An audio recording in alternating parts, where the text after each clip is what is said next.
They sent us with the wrong table for the card reader. It's not an issue right now because we have plenty of media. Okay. But just after this take, we'll have to get some. Close to her face as possible. I have movie slate too. All right, we are rolling on both cameras. And, okay, quiet please, everybody. Okay. We're rolling. Quiet, please. Quiet, please.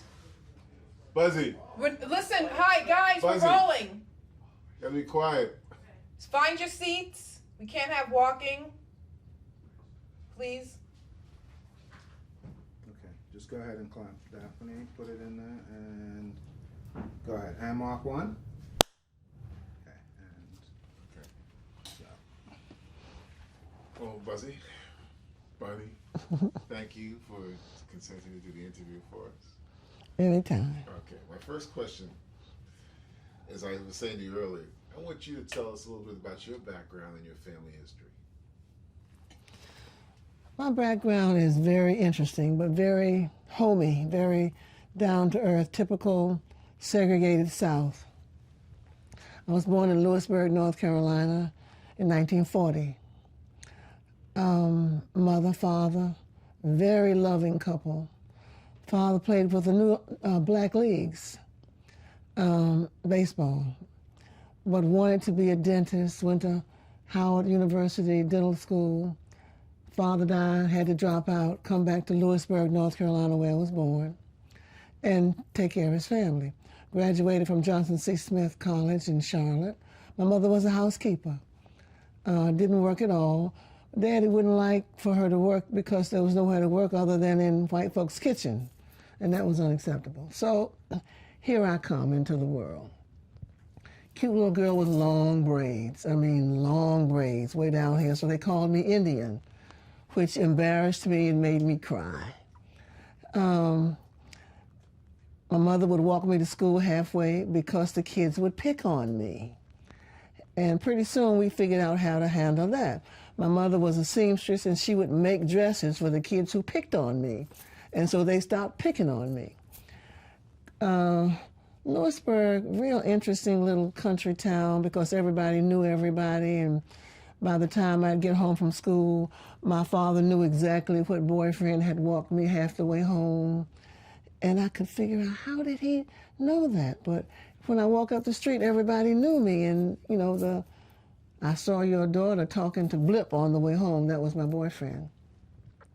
Graduated from high school, magna cum laude. No, that was college, graduated from magna cum laude. I graduated from high school, valedictorian. can we stop for a second? He's hearing her.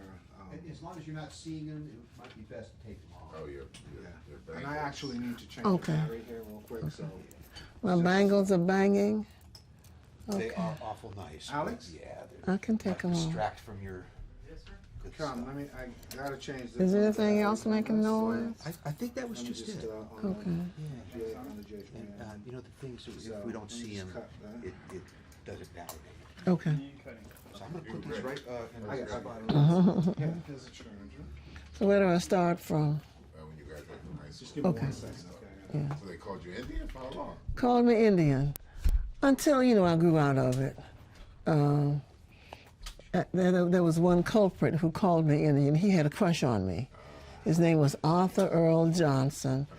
And I wrote this big note, taped it to the back of my back, and went to the trash can saying, "I hate you, Arthur Earl Johnson." And so he stopped calling me Indian. But I guess I did look like an Indian. My hair parted in the middle. Are they recording? What's the matter? That's hard, but you know. Did you change the battery already? Look down. Yeah. Don't close, just look down. Look down in your lap.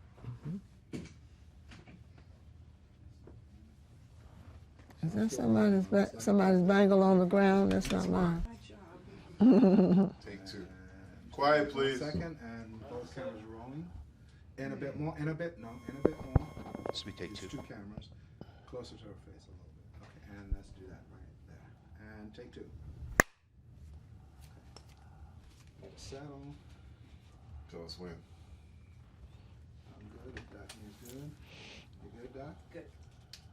Okay. All right. So high school. So high school, I graduated from high school, valedictorian of my class, and went away to North Carolina Central College. It was then called North Carolina College. I was very familiar with North Carolina College because my father had gotten his master's there.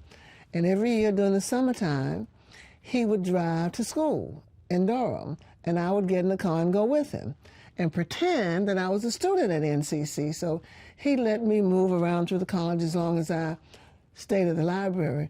But I would sneak away from the library and go to the canteen where I would see boys and I would pretend that I was a college student. But anyhow, graduated from high school, went to college, eventually graduated from college, magna cum laude of my class, with a degree in business. I was going to teach. I wanted to teach business courses, and I got a job at Bennett College, where I taught for a year, and then went back to NCC and finished my master's degree. That's about it. Well, tell us about what your life was when you first met Maynard. What was your life? I met Maynard when I was in graduate school at North Carolina College. He was in law school, and I had a job that was with the James E. Shepard Memorial Foundation in the administration building, which was adjacent to the law school. So as I'm coming out of the law school building after my work during the day, there were guys coming out of the law school. And he had a friend, whose name escapes me right now, but it'll come back, who I used to type his law papers for. So I would be over there getting paid whatever they paid me for typing their law papers, and that's how I met Maynard. Actually, it was a friend named Ralph Frazier, who was Maynard's classmate. His wife was my sorority sister. We were named after each other. We were both called ignoramus. We were ignoramuses in the college sorority because our averages were very high. So anyway, Ralph Frazier had told Maynard about this fox that he wanted him to meet, who lived in an apartment. I had moved out off campus because I was a graduate student at that point. And Ralph was at my house, he and Annie Mae, that was his wife's name, and this knock came on the door. Bam, bam, bam, went to the door. There stands Maynard. He says, "Is Ralph Frazier here?" with his booming voice, which impressed me. And so I said, "Yes, he is. Would you like to come in?" He came in. He had on this huge, bulky sweater with little fringes all over it. He later told me that a girlfriend had made it for him. But he came into the house. He sat down. I asked him, "Would you like something to drink?" He said, "Yes. Do you have any cognac? Hennessy, to be specific." Now, I'm a little country girl from Lewisburg, North Carolina, but I had been on a plane trip. And you remember when they used to serve you drinks in little bottles, and you could bring the bottles home? Well, I had a bottle of Hennessy cognac, quite by accident. And I had gone to what we called then the Five and Dime store, and I had bought some brandy sniffers, trying to be sophisticated. And so I served Maynard Hennessy in a brandy sniffer. Well, lo and behold, that blew his mind. He was impressed with somebody who knew what Hennessy was and served it in a brandy sniffer. He went home, I heard later from his mother, who said he was very impressed because he had finally met somebody in the South who knew how to serve Hennessy. So that's how we met, and we dated from that point on. So what were your first impressions of Maynard? Think of when you first saw him, when you first started talking to you. I was impressed with the voice. It was the voice that got me. This booming voice, very self-assured, this warm and powerful handshake, because every time he said, "This is Maynard Jackson," he would stick out that hand and shake your hand very firmly. And so we started to date. We would meet at the college canteen, very minimal budgets, because he was in law school and I was in grad school on a scholarship, or assistantship rather, because I had to work my way through. What year was that? Wow. I graduated from high school in 1957, so this must have been 1961, 62, 61, 62. How long did you and Maynard date? We dated about a year. He graduated that year. I did not finish writing my thesis. I had to write a thesis. Well, I could have taken another course, but I chose to write a thesis. He came back to Atlanta to study for the bar, and I stayed in Atlanta. I stayed in Durham. He had moved to Atlanta. He studied for the bar. He passed the bar. We would visit back and forth from Atlanta to Durham. Of course, he wore out his mother's car. She had a Chevrolet, I believe. It could have been a Ford, which he absolutely drove in the ground. But when he passed the bar, I went to Atlanta, came to Atlanta to live. Lived here for about a year, so that was 2 years, and then we got married. Did you have any reservations about moving to Atlanta to be near Maynard? No, I was anxious to move, to start a new life. Now, let me double back and say, when I was in grad school, I had gotten married. I married a man named Donald Burke. When I was a freshman, sophomore in college, I fell in love with the basketball. Father, very strict. So when I first got out of Lewisburg and had some freedom, I fell in love with the basketball and married the captain of the basketball team and had a baby, and that was Elizabeth, whom we called Beth, who was a sweet child, bless her heart, because her mother moved her around quite a bit, but she turned out to be pretty good. But when Maynard and I were dating, the fact that I had a child was something that he seemed to be proud of. The fact that I had gone back to school to educate myself so that I could find a better life for my child. Now, I said all that to say that one of the things that I appreciated in Maynard was his gravitation to my child. We went to Lewisburg, where Beth was living with my mother and father. He met her. I think he frightened her because he was so big and she was so little and she didn't know what was going on. How old was she? She was like 2, I think, give or take a few years. But anyway, when we finally became engaged, while we were in Atlanta, after I had moved to Atlanta, that's the story. How did Maynard propose to you? How did he propose? He proposed, he had marriage phobia like most men. How can I make this commitment? And he would vacillate back and forth, and he would make plans. Well, how many children do we want to have? And where do we want our children to go to school? And we want our daughters to go to Spelman, and we want our sons to go to Morehouse. And he had planned that all by himself without me involved. But I had a little opinion of my own.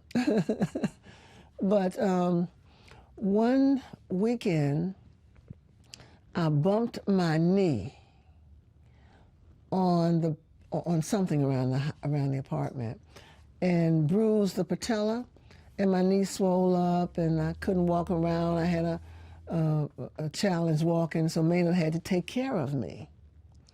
So that's when he proposed. He came over one night with a bottle of wine. It could have been champagne, I think it was, and a little orchid, and got down on his knee and said he loved me and he wanted to be with me and would I marry him? And of course I said, okay.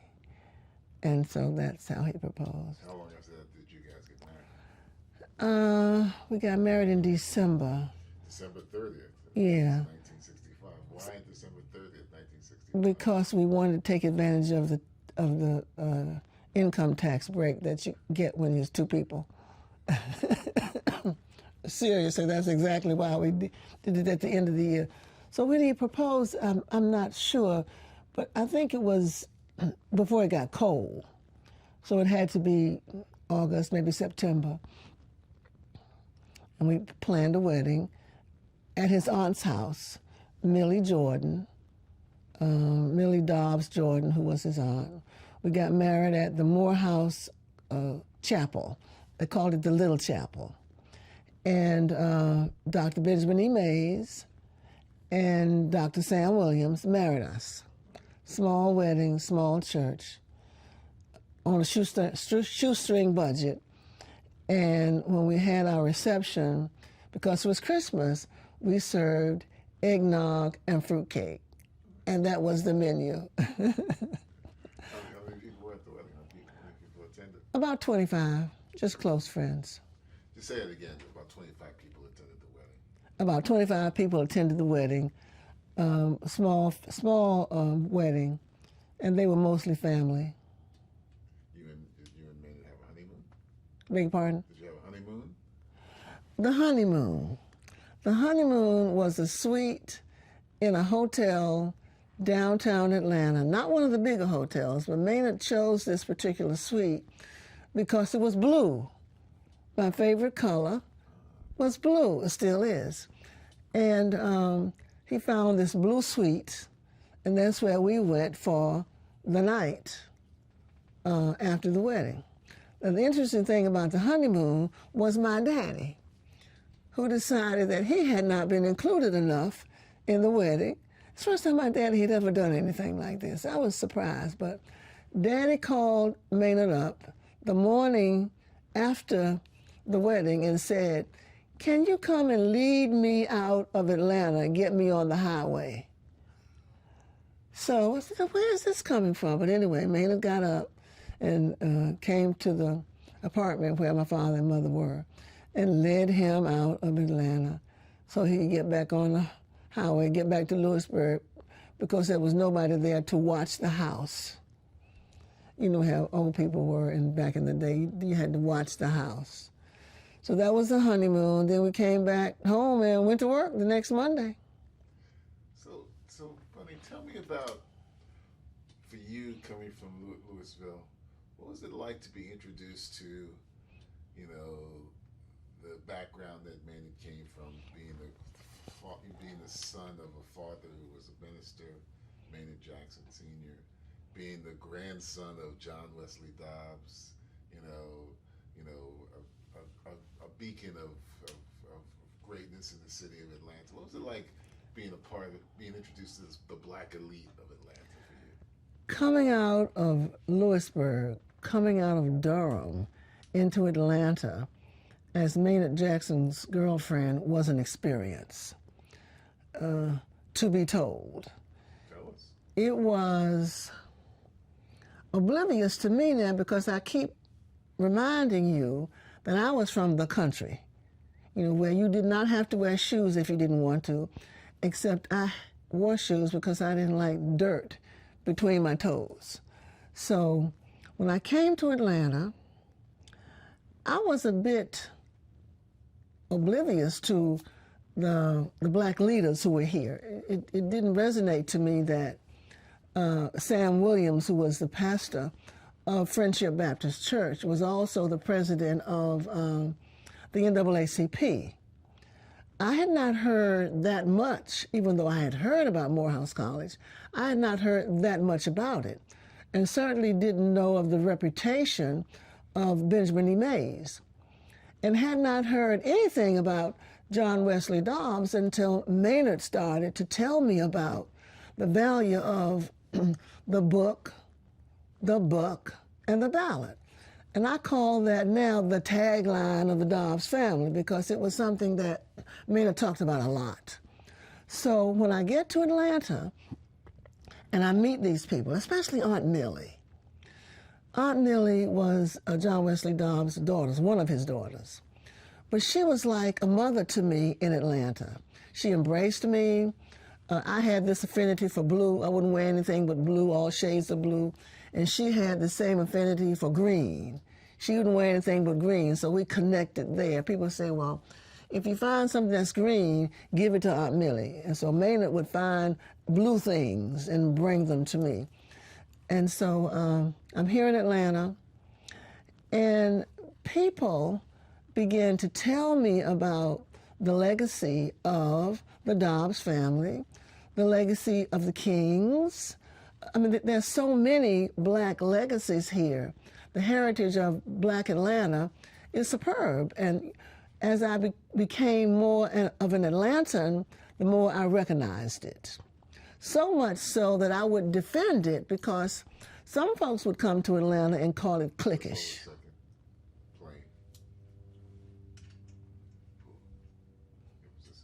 Okay. You need water?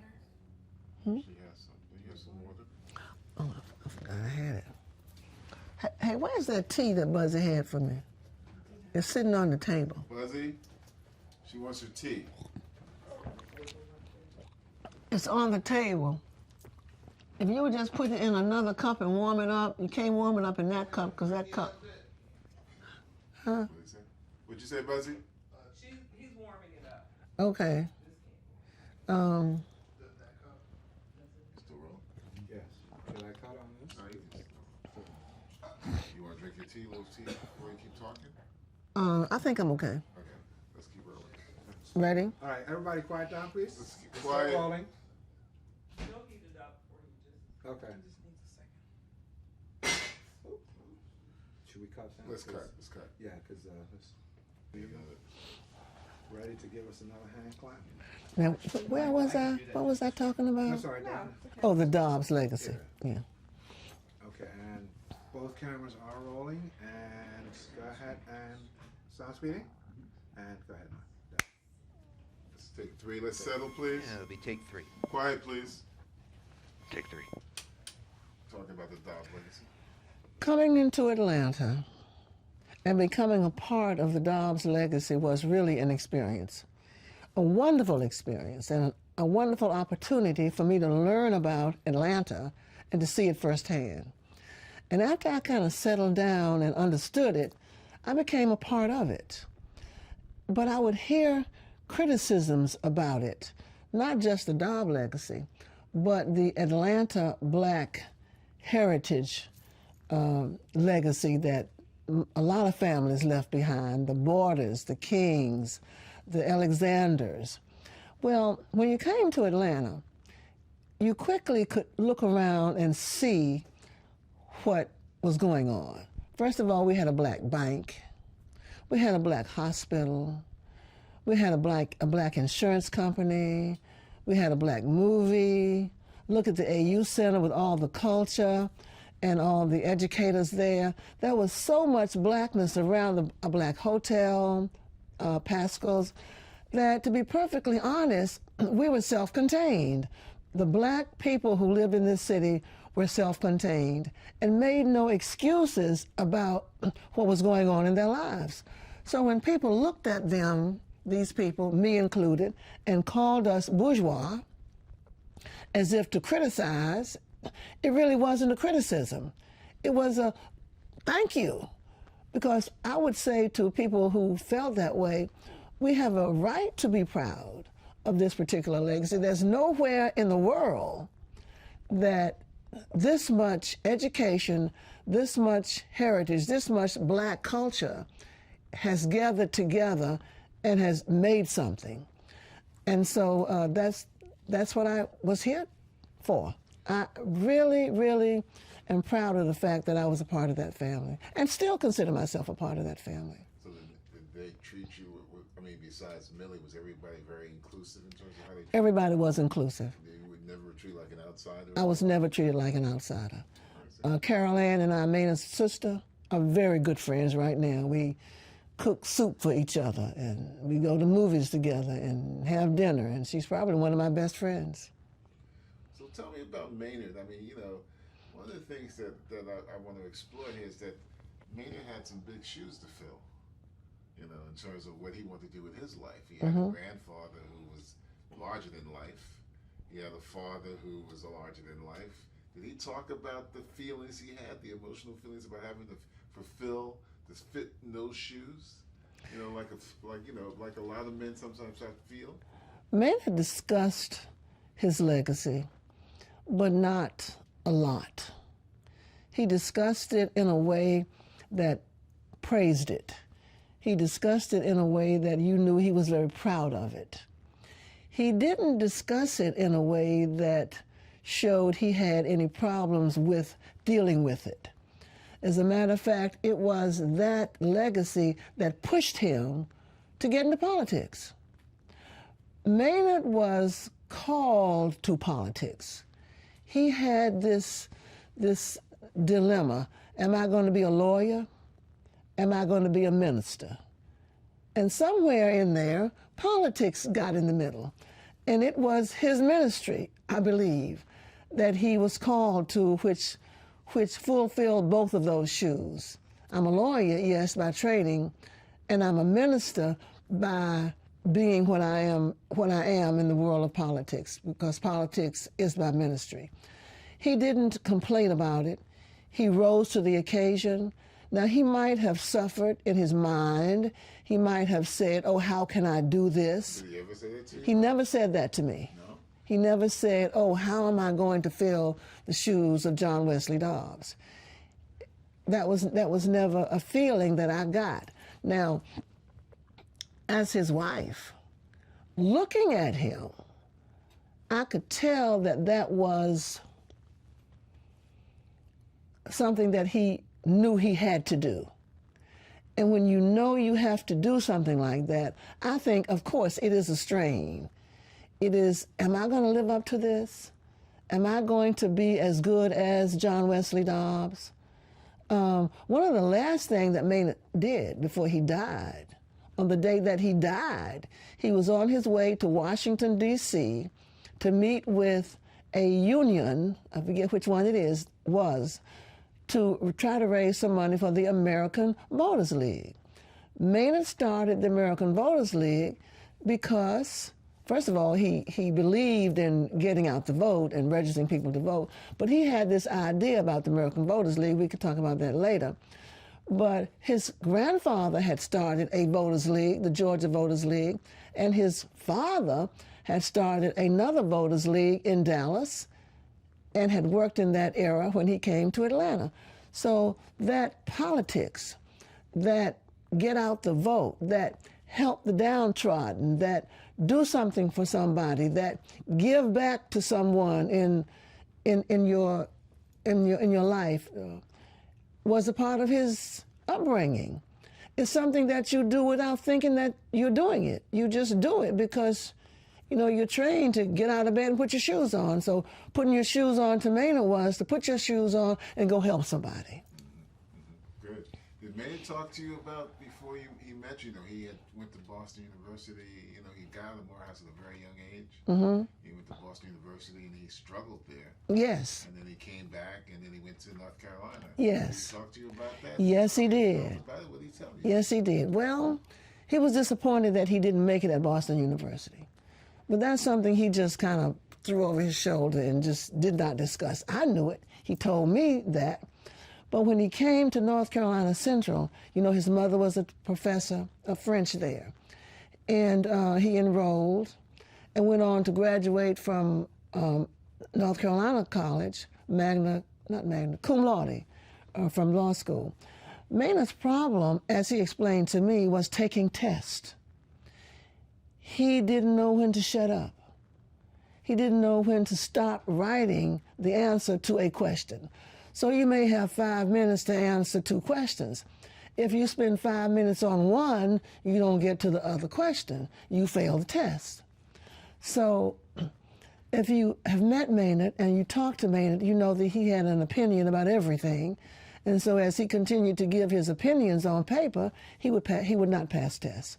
So he was not proud of that, but I think he used that as a stepping stone. When I went to North Carolina Central, North Carolina College it was called then, but when I went there as a freshman, out of my little Franklin County Training School, high school, I thought I was Queen Bee, that I was going to go to school, do everything right, and I flunked the English exam. Well, why did I flunk the English exam? Well, I didn't read the directions. You know, I knew how to write a sentence, I knew how to diagram a sentence, I knew how to speak the King's language, and I thought I could sit down and just fly through the test. But the best thing that happened to me was failing that English placement exam. It taught me a lesson. I think Maynard punching out at BU taught him a lesson. It said that you've got to be better than you think you are. Great. How much time left? 3 minutes. Tell us about when your first child was born and how happy and proud Maynard was when Brooke was born. Oh, bless you. When our first child was born, Brooke. Now remember, Maynard had adopted Beth. So Beth was really our first child.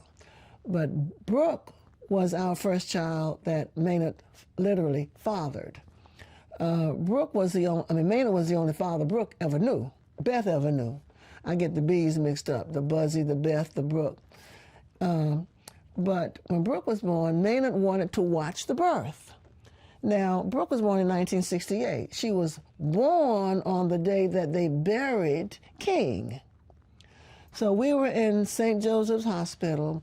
We were trying to find an obstetrician who would allow him to watch the birth of the child. Well, that was before things like that were happening. So we found this doctor, and I don't remember his name. For some reason or another, Seymour Weinberg sticks in my head. I could double check. Yeah, I think that was the man's name. He allowed Maynard to watch. But on the day that Brooke was born, he was doing 2 births in the same room, and Maynard couldn't watch. He was very disappointed, but he was there when she was born. And so he was extremely proud of the fact that we had a little girl. And we named her Brooke after Maynard Holbrook. That's where the Brooke came from. Renee was his mother's, a takeoff on his mother's name. Irene, Renee, they called her Renee, so it was Brooke Renee Jackson. Great. Let's cut. All right, let's cut. Let's change. Nice. Okay. Cutting. 5, I want to do something different. Isn't that always the case? Yeah. Okay. All right. And okay, put it in Yeah, there. we take 4. Take 4, right? And go ahead, Daphne. Okay. And second. Everybody settle? So buddy, when did Maynard decide, okay, I'm gonna put my toe in the water and jump into politics? And what was the first thing he decided? What was the first time he decided? What was the situation? I have to laugh whenever I have to deal with the question of how did Maynard get into politics, because it's funny. Serious, but funny. And just like Maynard. Okay.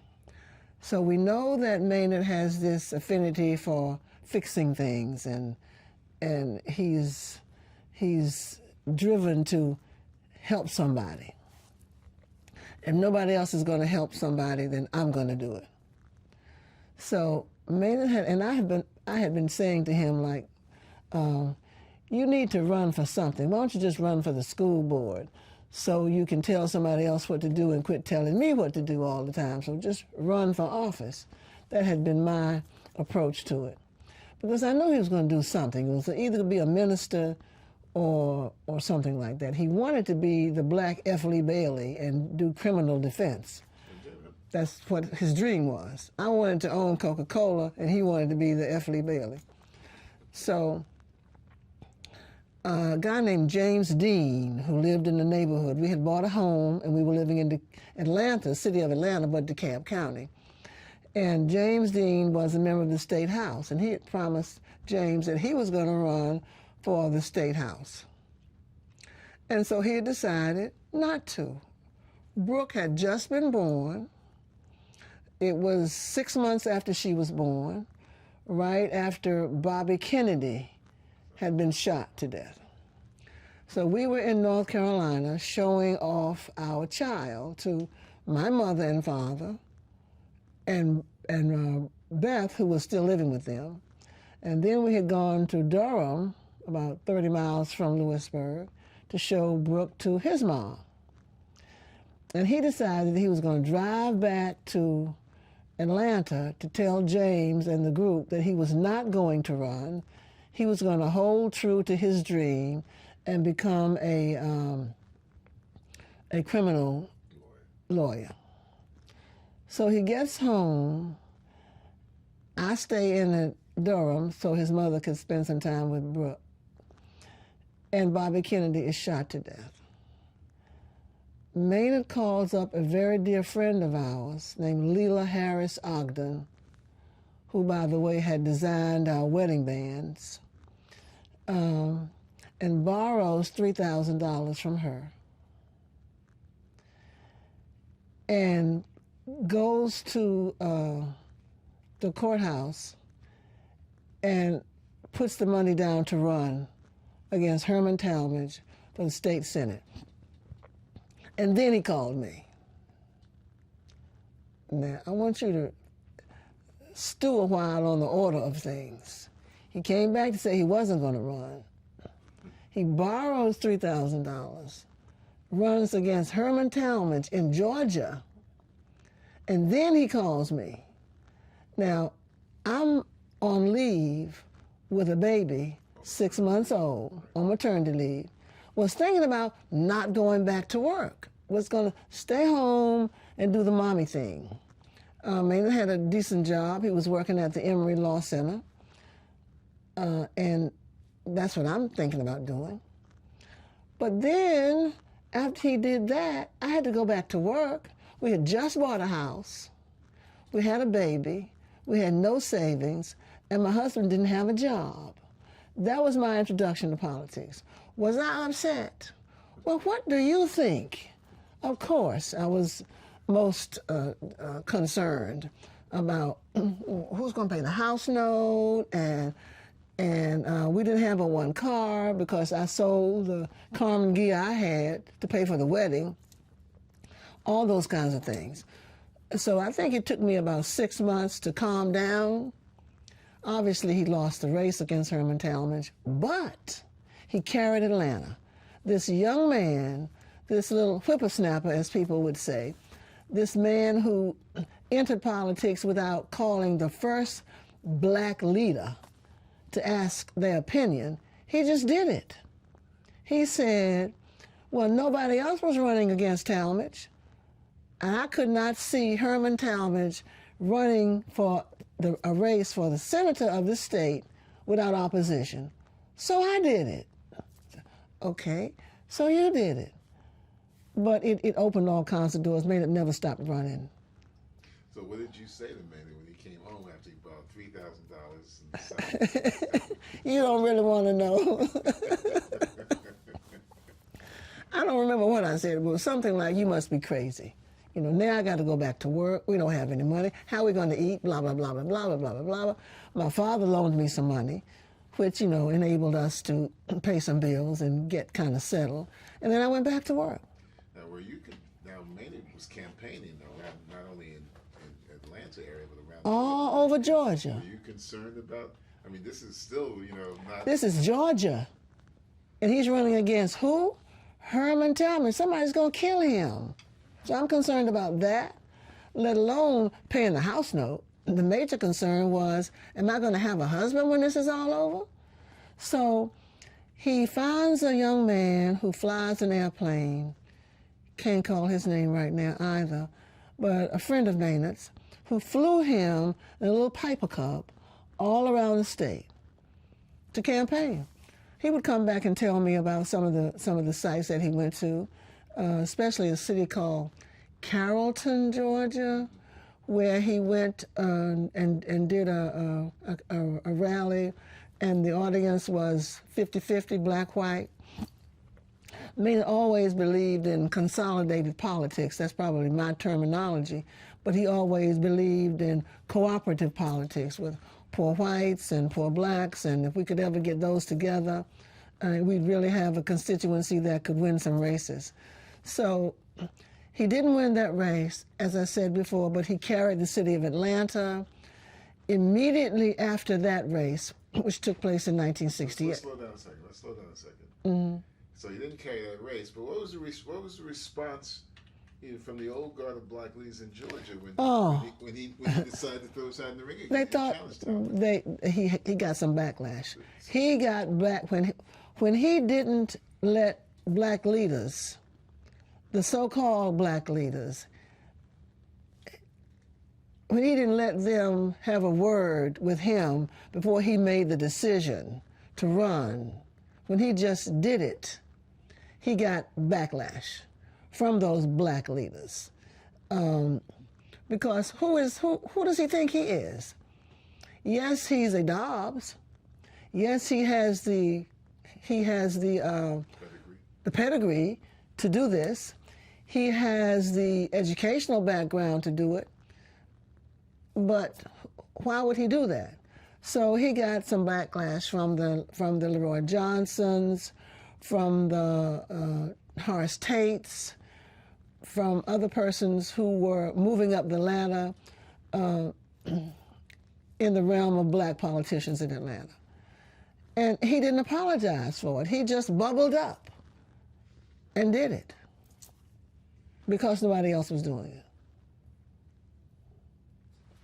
Did anybody? I'm sorry, son. Give me 1 second. You gotta stop. No, just make a small adjustment.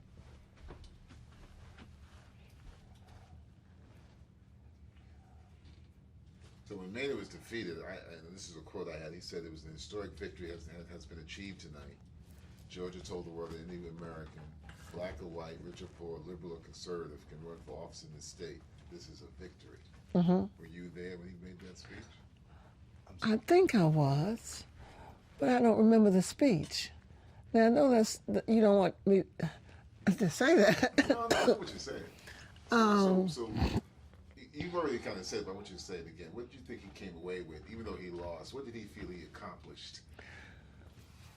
Because he ran the office, because he did a good job in running for that race, because he made an impact around the state, he succeeded. Not only did he make an impact around the state, but he carried the city of Atlanta. So the black politicians in Atlanta who were criticizing him for not checking with them had to stop and take a second look at what he did, because obviously he didn't need their endorsement to carry Atlanta. He did build a bridge with young people, a white constituency that consisted mostly of Jewish people, and the black vote. And he did turn them out. And it was one of the most moving situations when he won the mayor's race, but when he won the vice mayor's race. Because when he won the vice mayor's race, it was like being the mayor. He was black people's mayor. Now, I insisted on having our phones listed. Well, you said you wanted to be the people's mayor. You wanted to be the people's leader. So why are you going to disconnect your phones now? Let the people reach you. So we kept our phones on. We got threats, all kinds of threats. And so we had to cut the phone off. Pretty soon the police station was answering the phones. But it was a turbulent time for a while. So like a lot of men, who have ambitions, what did you see, and how did Maynard see your role as his wife, as he's starting to make these moves politically? I don't think Maynard saw a role for me. Really? It was, I was betwixt and between in his life of politics. He wanted me to be a wife and a mother. This is the beginning of the end of our marriage. As I look back on it and I try to put pieces together to say, okay, what happened? This was before first ladies had any kinds of roles, especially a black woman in that role. And I'm skipping around a bit when he was mayor and vice mayor. And when he was vice mayor, he was president of the city council. And so the roles were a little different. What he did was a little different. When he became mayor, it was like get Maynard kind of time. But trying to stay focused on this particular issue, there was no role for the First Lady. There was no political role. I'm working every day at Economic Opportunity Atlanta. I have a good job. I'm director of planning by this time, and I'm carrying the load for the House because we've got debt left over from the political races, and Maynard is starting a law firm. As he becomes vice mayor, he starts a law firm. Jackson, Patterson, and Parks. Andy Patterson, who's still a very good friend, and Bernard Parks are his law partners. And he's spending time there, but he's also spending a good deal of time being the black man's mayor, even though he is the vice mayor. He takes a very active role. He attends a lot of the meetings that Sam Massell, the then mayor, does not attend. He gets criticized for that, but he continues to do that. So the writing is on the wall already that he's going to run for mayor. So let's back up a little. So he loses to Talmadge, and how does it come about that he decides to run for black mayor, or vice mayor with Sam Massell? How does that all come about? Well, when Maynard made the decision to run for... And let me just say this, but I can't believe that Maynard, I mean, you can tell me I'm wrong, that being his wife, he didn't have your counsel about a lot of things. Yes, I can. But let me put that, let me get it together. When Maynard ran and lost the Talmadge race, the campaign never stopped. The same people who were in the Talmadge campaign shifted for the vice mayor's campaign. It was a seamless kind of thing because immediately we knew that he had carried Atlanta. The next year was the vice mayor's race, or the mayor's race. Sam Massell ran for mayor, he ran for vice mayor. So the obvious thing for him to do would be to run for that race. So it just continued. That decision was made by his campaign coordinators, for lack of a better term. And I was told about it. I wasn't asked, do you think he should run? I was told, he's going to run. Okay, so he's going to run. Okay, so I'm going to keep my job at EOA because I know we got to eat. By this time, my mother is living with me. She's had a stroke. She's had a pacemaker. And so her health was waning, and we had to go back and forth to the hospital for that. By that time, my father had passed, I think. The years are kind of crossing up with my conversation now. But I knew what was going on, yes. But if I didn't have a vote in whether or not he ran or he didn't run, because it was one sweeping campaign. After he finished the 4 years as vice mayor, the polls were saying he should run for mayor. By this time, David Franklin was involved in his campaign, and David was the spearhead of the pollsters. He wanted to know what the polls were taking and were doing, and the campaign had stepped up in its sophistication quite a bit. So he's vice mayor. Mm-hmm. If you can, and I know you can, talk in detail about his relationship with Sam Massell during that period. Maynard's relationship with Sam Massell when he was vice mayor was strained. At the beginning, it was smooth. But if one person wants to go left and another one wants to go right, obviously there's going to be some strain coming in pretty soon. And the history tells us that the vice mayors are the president of the council, and the mayors often separated themselves because the usual thing was that this vice mayor person was going to run for the mayor. Now, Sam Massell enjoyed a majority vote. He enjoyed the majority of the vote of black people when he ran for mayor. Black people supported Sam Massell. When Maynard ran against him, it was obvious that black people were not going to support Sam Massell. They were going to support Maynard. Maynard had blossomed into the black savior, so to speak. Everything that he promised to do, he tried to do.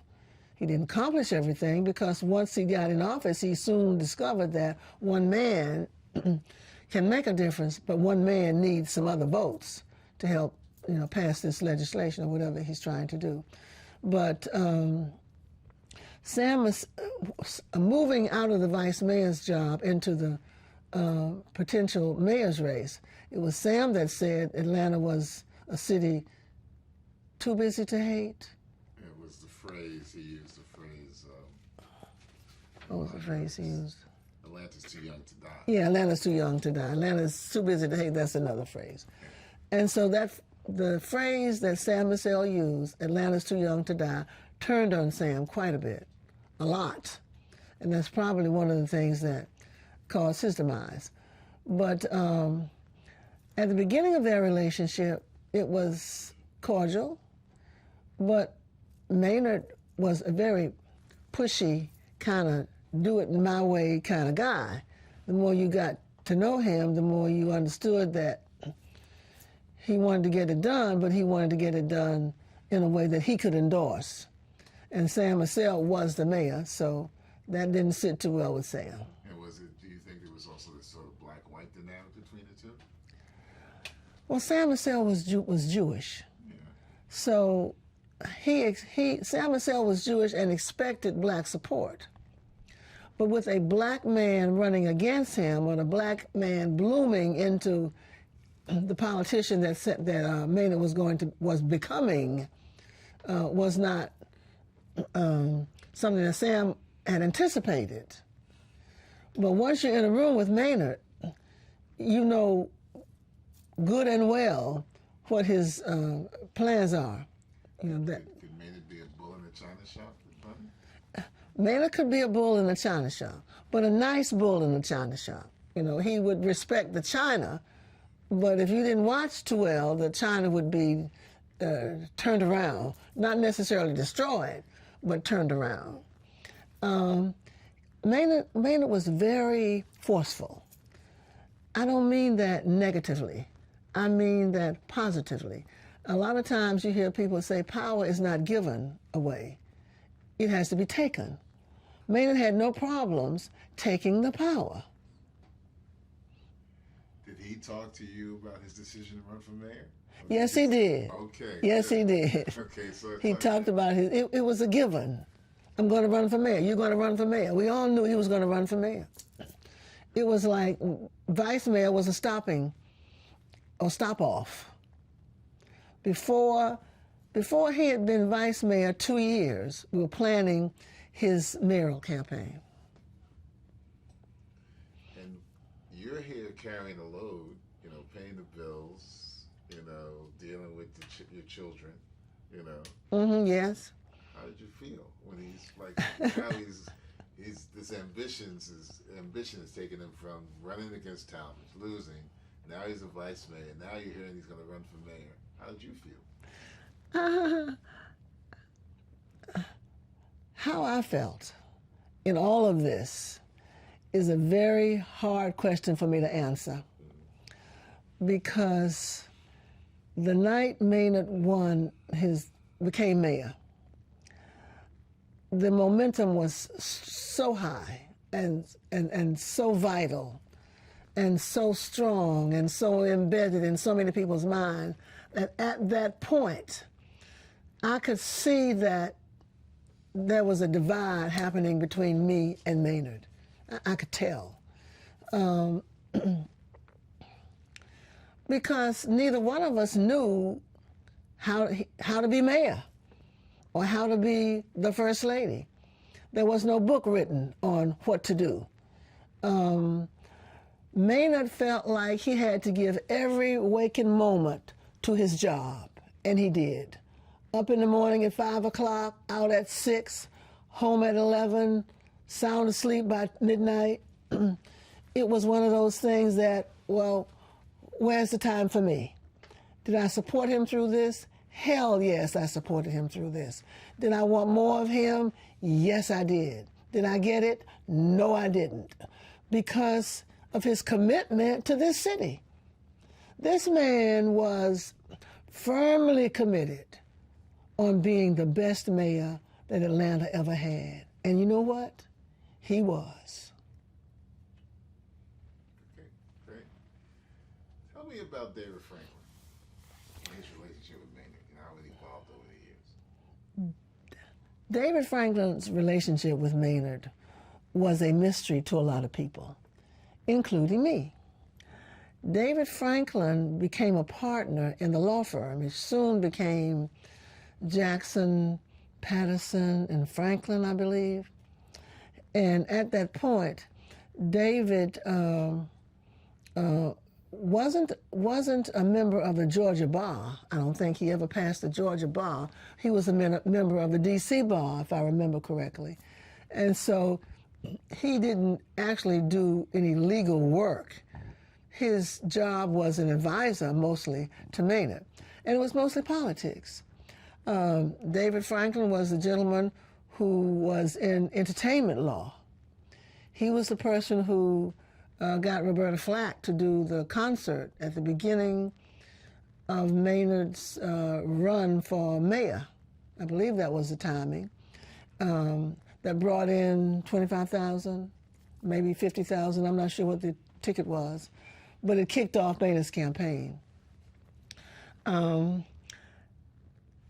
lot of people thought that David Franklin was the way to get to Maynard because he had Maynard's ear. But I'm here to tell you that Maynard has always been his own man. I know that he listened to David, but whether or not he took everything that David brought him to do, I don't believe that's the way the cookie crumbled. I really don't, even though Maynard never said to me, well, David wants me to do this and I'm going to do this, or I believe that David is right. I do know that a lot of Maynard's friends would say to Maynard that you need to watch David. You know, he's not as close, or he should not be as close to you as we think he should be, but he was. And the things that Maynard took from David worked. Which were the campaign. There were some other problems that we had. I really am blanking out on what they were right now, but I knew that David was a close confidant. Tell me about Bill Clement and Chuck Williams and how important they were in the mayoral campaign. Chuck Williams was important in the beginning, but Chuck Williams faded from view when he had his legal problems. I'll put it that way. Maynard would distance himself immediately from anybody who had trouble with the law because he didn't want any of that to rub off on him. But Chuck was a part of the kitchen cabinet, so to speak. He was a community organizer. Eventually, Chuck ran for and won a county commission seat, I believe. But he wasn't as close to Maynard as David was. Bill Clement, on the other hand, was Maynard's cousin and Maynard's friend. And I don't think Bill could do anything other than something that Bill honestly thought was in Maynard's best interest because of that Dobbs connection that seemed to penetrate the whole family. They were all in Maynard's corner. Bill was worked with Atlanta Life Insurance Company. I think it was president at one time of Atlanta Life Insurance Company. When that happened, Maynard had to back away from Atlanta Life Insurance Company because he didn't want any feelings of him doing favors for relatives or friends. He always pulled back from situations that made him look like he was doing something that wasn't right. But Bill has always been a very close friend of Maynard's.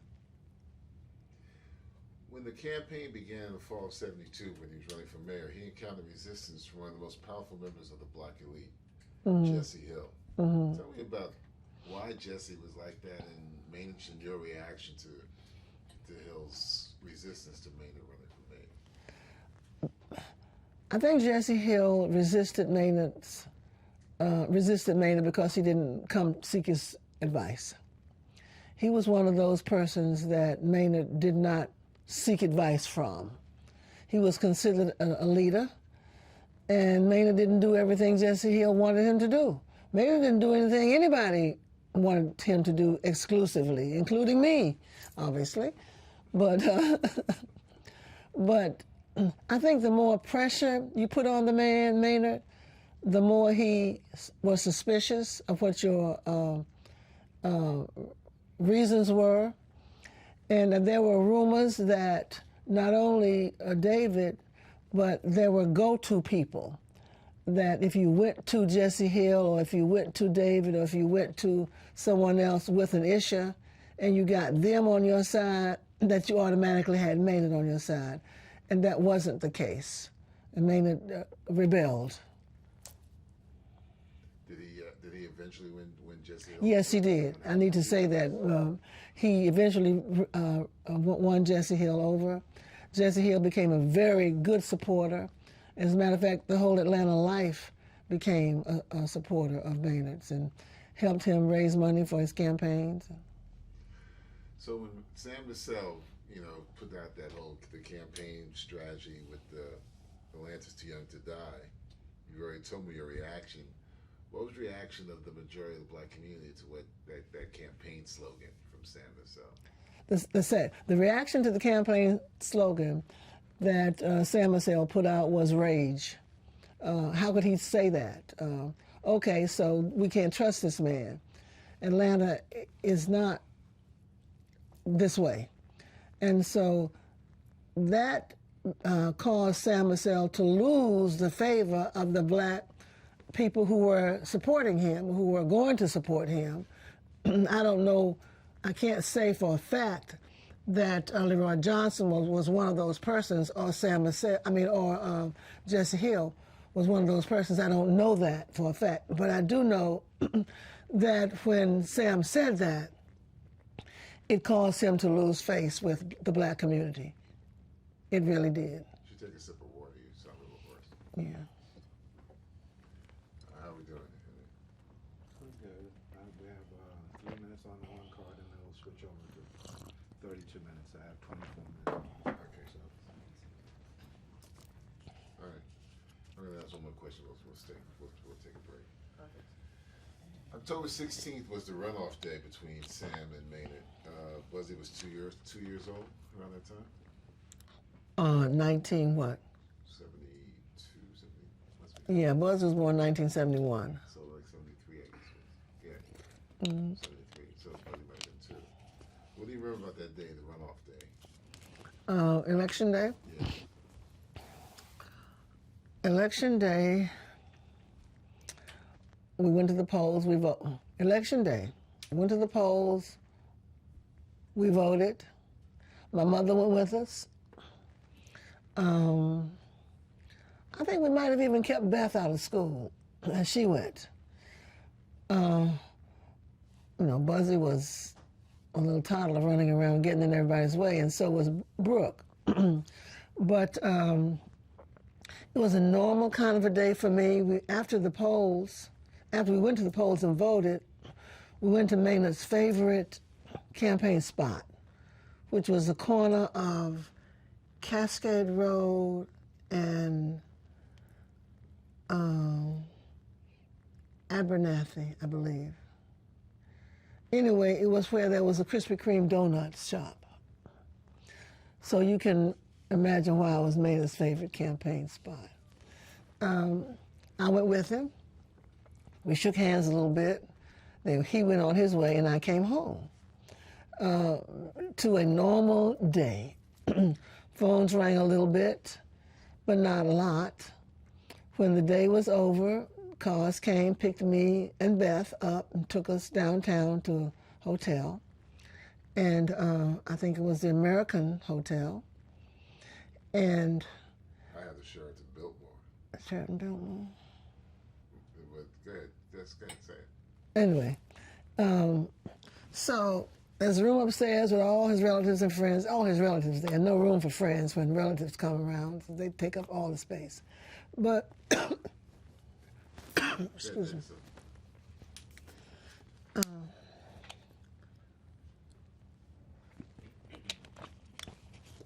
When the vote came in, and we went downstairs because Maynard had won, it was like Obama won. As a matter of fact, when I was looking at the election returns when Obama won, it was the same grouping of people. A lot of Jewish people, a lot of black people. And I'm telling you that when I walked into that room, somehow or another, my feet never touched the floor. The momentum of the crowd literally lifted me up and carried me to the stage. A lot of people on the stage. David Franklin was there, Jesse Jackson was there, some other friends of Maynard's were there, his mother, and me. And I was in Never Never Land. I mean, because I don't remember anything. Except he won. And we believed that he was going to win. The poll said he was going to win. When we got home that night, he said, well, now what do I do? And I said, I can't believe you're asking me. Now what do I do? I guess we got it. Now what do I do? It was a rhetorical question. He didn't, But he finally realized that this was it. He was now the mayor of the city of Atlanta, and the black people thought that he was going to walk on water, and that everything was going to be 100% right, and that was his challenge, to make everything right. But It was an impossible task. impossible. That's what I meant by it's impossible. I don't care if you get up 5 o'clock every day and come home at 2 o'clock in the morning. You can't do everything.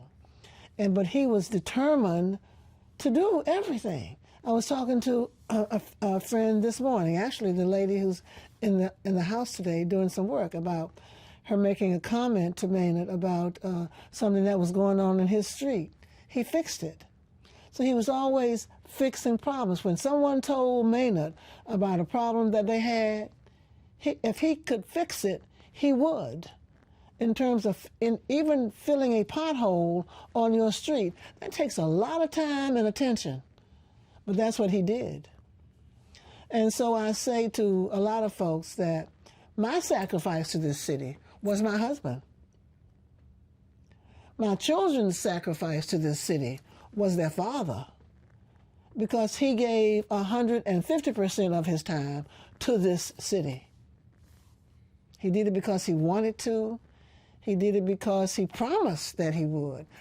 When he made that speech after the election was over, he said, I promise you I will not let you down. And I don't think he did. Let's cut.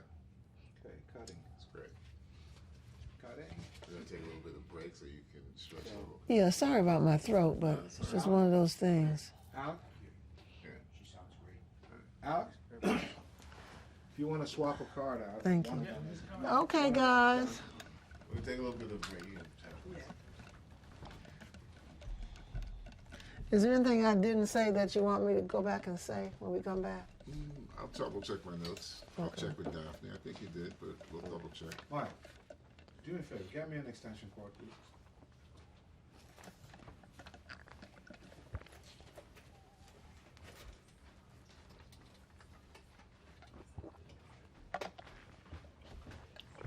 Thank you. I want to save this until I start talking. You want to put this in your water? Put a straw in the water. Oh, okay. Yeah. What's this one? Hmm? 18 It's minutes. 18 minutes. Can I dump You it? want to take that and dump it? Shut the camera off.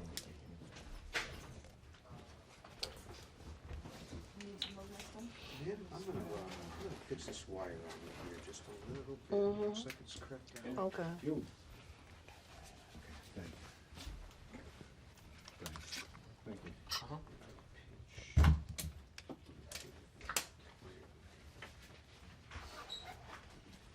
Sam, where's that folder I gave you? It's right there. There's something that I want to read. Okay. Lights going down for a second. I'm just gonna. Oops, sorry, Sam. Just scoot behind you.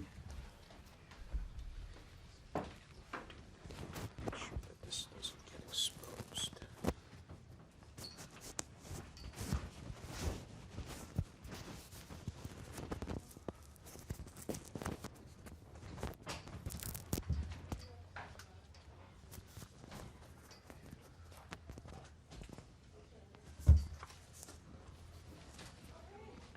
There's a man named Tyrone Brooks, who used to be a state legislator,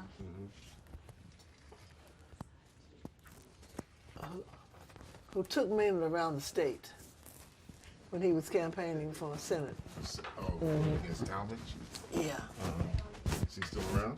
Yeah, he's still around. And during that time, they formed GABIO, something called the Georgia Association of Black Elected Officials, which goes toward Maynard's commitment for that consolidated politics, or what did he call it, collaborative politics? So he had a name for it. But Tyrone went with Maynard to a lot of those rallies. Oh, I should talk to him. Yeah, I think you should. All right. Is he in Atlanta? Is he Yeah, he's still All right, here. I'll get his number. And there's something in here I wrote about Get Maynard. Let's get Maynard. You putting some with me now, too? You're flawless. I break out when I put makeup on. One of those. You're doing great. Where's Winsome? Where's Winsome? She just walked in. Oh, yeah. You doing good, Mom? Good. What's up, Win?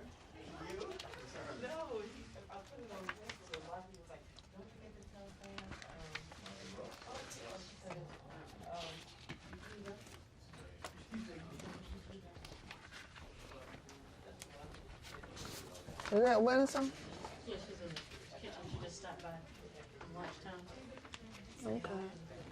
Yeah, I can't see. That's my glasses. In the kitchen. Yeah.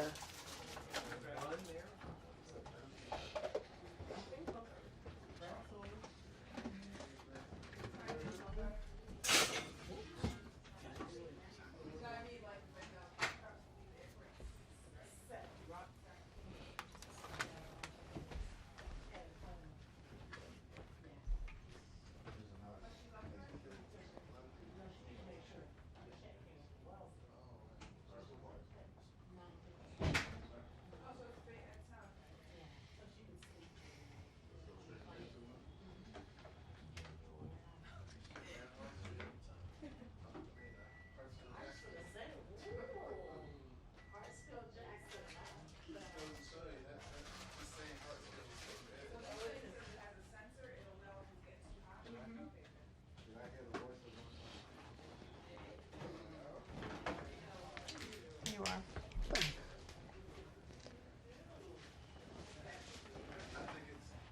think it's cruel that our crew is multi-race, multi-gender.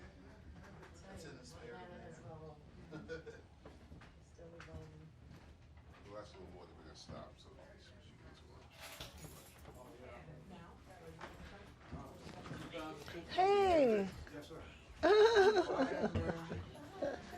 I'm trying to remember this one little phrase right here that I wrote about something Maynard did.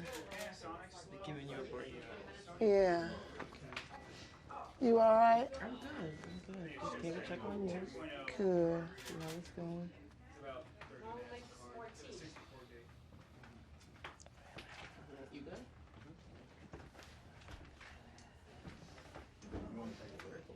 No, we'll go 20 more minutes. Okay, good.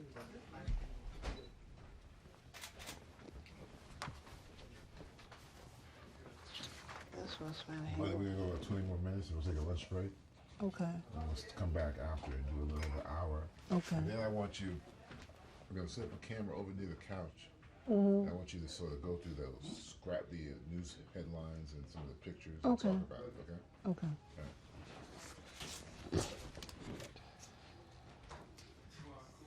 Sure.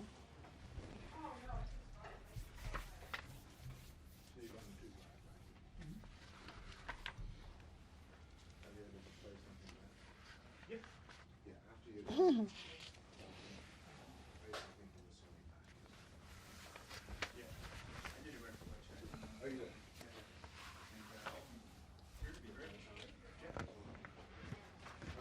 You found anything you want to read? Yeah, I want to talk about this. When he was vice mayor, and this is something that deals with Sam LaSalle, because Sam could attend all the meetings of the council people. You know, when the council breaks down, there's the committee on transportation and the committee on whatever. And Sam had a vote if he went to those meetings. But if he didn't go and the vice mayor went, the vice mayor could vote. And so the Board of Aldermen, they were Board of Aldermen then, tried to change that when Maynard got in that seat. And so the headlines in the papers during that time was, "Get Maynard. Let's stop him from doing that." Because he was going to all the meetings and Sam wasn't, and he was voting on those committee meetings. Okay. And so that was a part of it. All right. And then somebody nominated Maynard to be a part of the Lawyers Club. Maynard and another black guy who was in the legislature. And they wouldn't let him in. They blackballed him. This is 1970 in Atlanta. I'm gonna give this back to you, but Tell those two stories. yeah. That's why the timeliness of my writing this book and this movie is so good. But I started writing this before I knew the movie was going to exist. Good. But I'm gonna have this book finished by 2016. I want to be in sync with the movie. Yeah, maybe. But I got to write about something other than Maynard. Well, you're doing that. You know, I'm getting a sense of you. I got a sense of your personality. Yeah. I have to write about the marriage I had after Maynard. Yeah.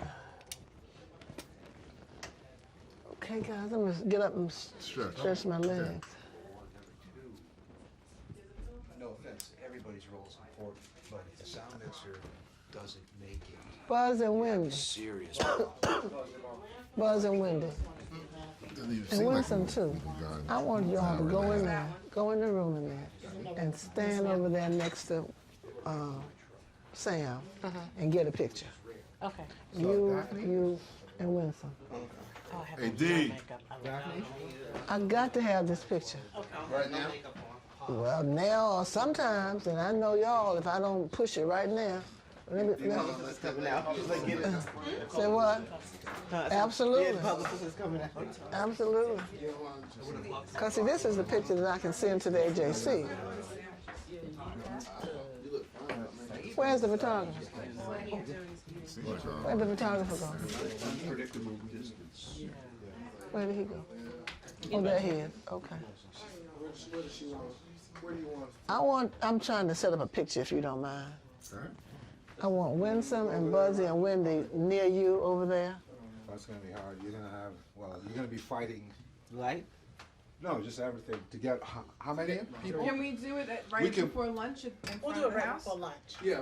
I don't care where you do it, but please don't let them forget it. No, I mean you'd have to bring. I think if you were putting you want to put people in here? I just want it. That's the, yeah. No, I'm just saying maybe bring We'll do it Sam. when we break for lunch. Okay. Right. When we break for lunch. Please I'll be do near the it. camera. Don't forget. All right. I need to send this picture to Sheila. Okay. If she doesn't get the picture, there will be no picture in the AJC. Let's It do will it be now. your fault. Let's do it now. Come Do on it now. in. Do it now. Yeah, Let's do yeah. it now. Go on in. Thank you, Sam. Where is he? Michael. Michael, do me a Whatever favor. the woman wants. Do me a, no, the other side, Michael. I like that. Sound My Michael. stuff? Yeah. That's my philosophy. No, we're No, good. we don't need to move anything. Okay, that's the picture I They want want. to take a picture. Can you raise this just enough for them to, let me just get out your way. Birthday gift to myself. You can come back. I just wanted to get past. Okay. Toss one. You got everybody? No, Just swing it back this way. You have enough light there? that's what I want. Winsome, put the hat back over your eyes. There you go. She wants. Yeah. See my face. Okay, is that okay? Wait a That's minute. fine.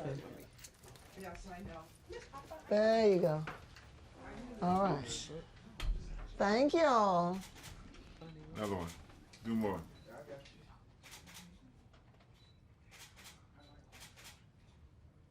Looking good. Good. Okay. All set. All right. Now, y'all can do whatever y'all want to do in the break. I have my picture. Okay, cool. AJC.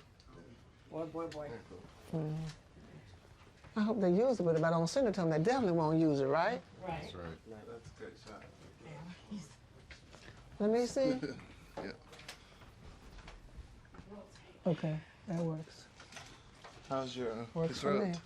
It's Oh, you yeah, know, Andy, it's, let's, I've been talking for a long time, haven't I? Right. Yeah. We're keeping it. Yeah. You probably ought to take just a teaspoon of honey.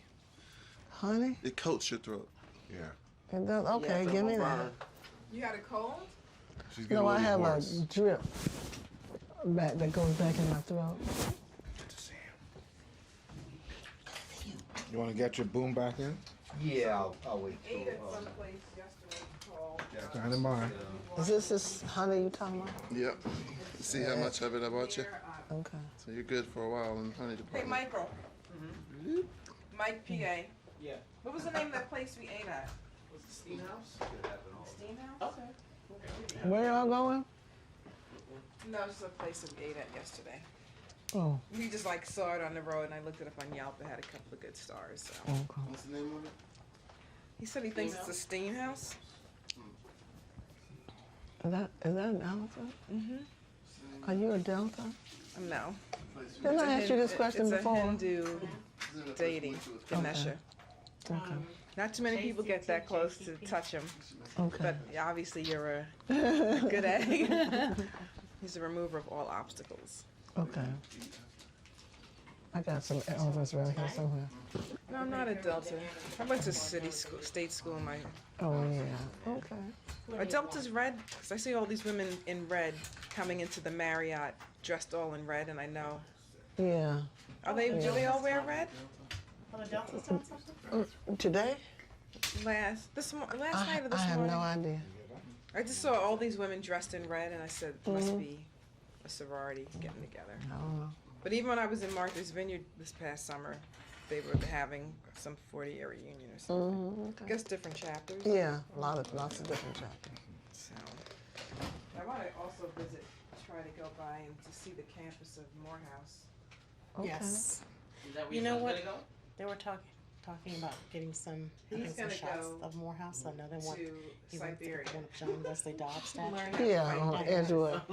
And then That's he wants how to get the annoyed sign he is. John They Wesley take Dobbs. Yeah. So her eyes look My blue. son. That's what I'm telling everybody. My eye color has changed. Her eye My color's brothers like changed. him socially. They don't want to get into the parents. Got blue eyes. And I respect that. You know. That's They're appropriate. leading by example, which is Good. But They fall back on that. Yeah, they definitely have changed. Okay, now let me ask Sam you're gonna be here. if he wants me to fix dinner for y'all one night. You know, I said I would do that. All right. We're making Yeah, this much. I'm just labeling cards. Okay. Yeah, tell me. Are we still rolling on this guy? I can do that. I hope not. You like this color? Isn't it a pretty color? Begin the proceedings. Slate's coming in. I have a little tiny slate that I bought. I'm gonna have to start carrying that with me. And go ahead. And this is what, 5? 5. And take 5, and mark.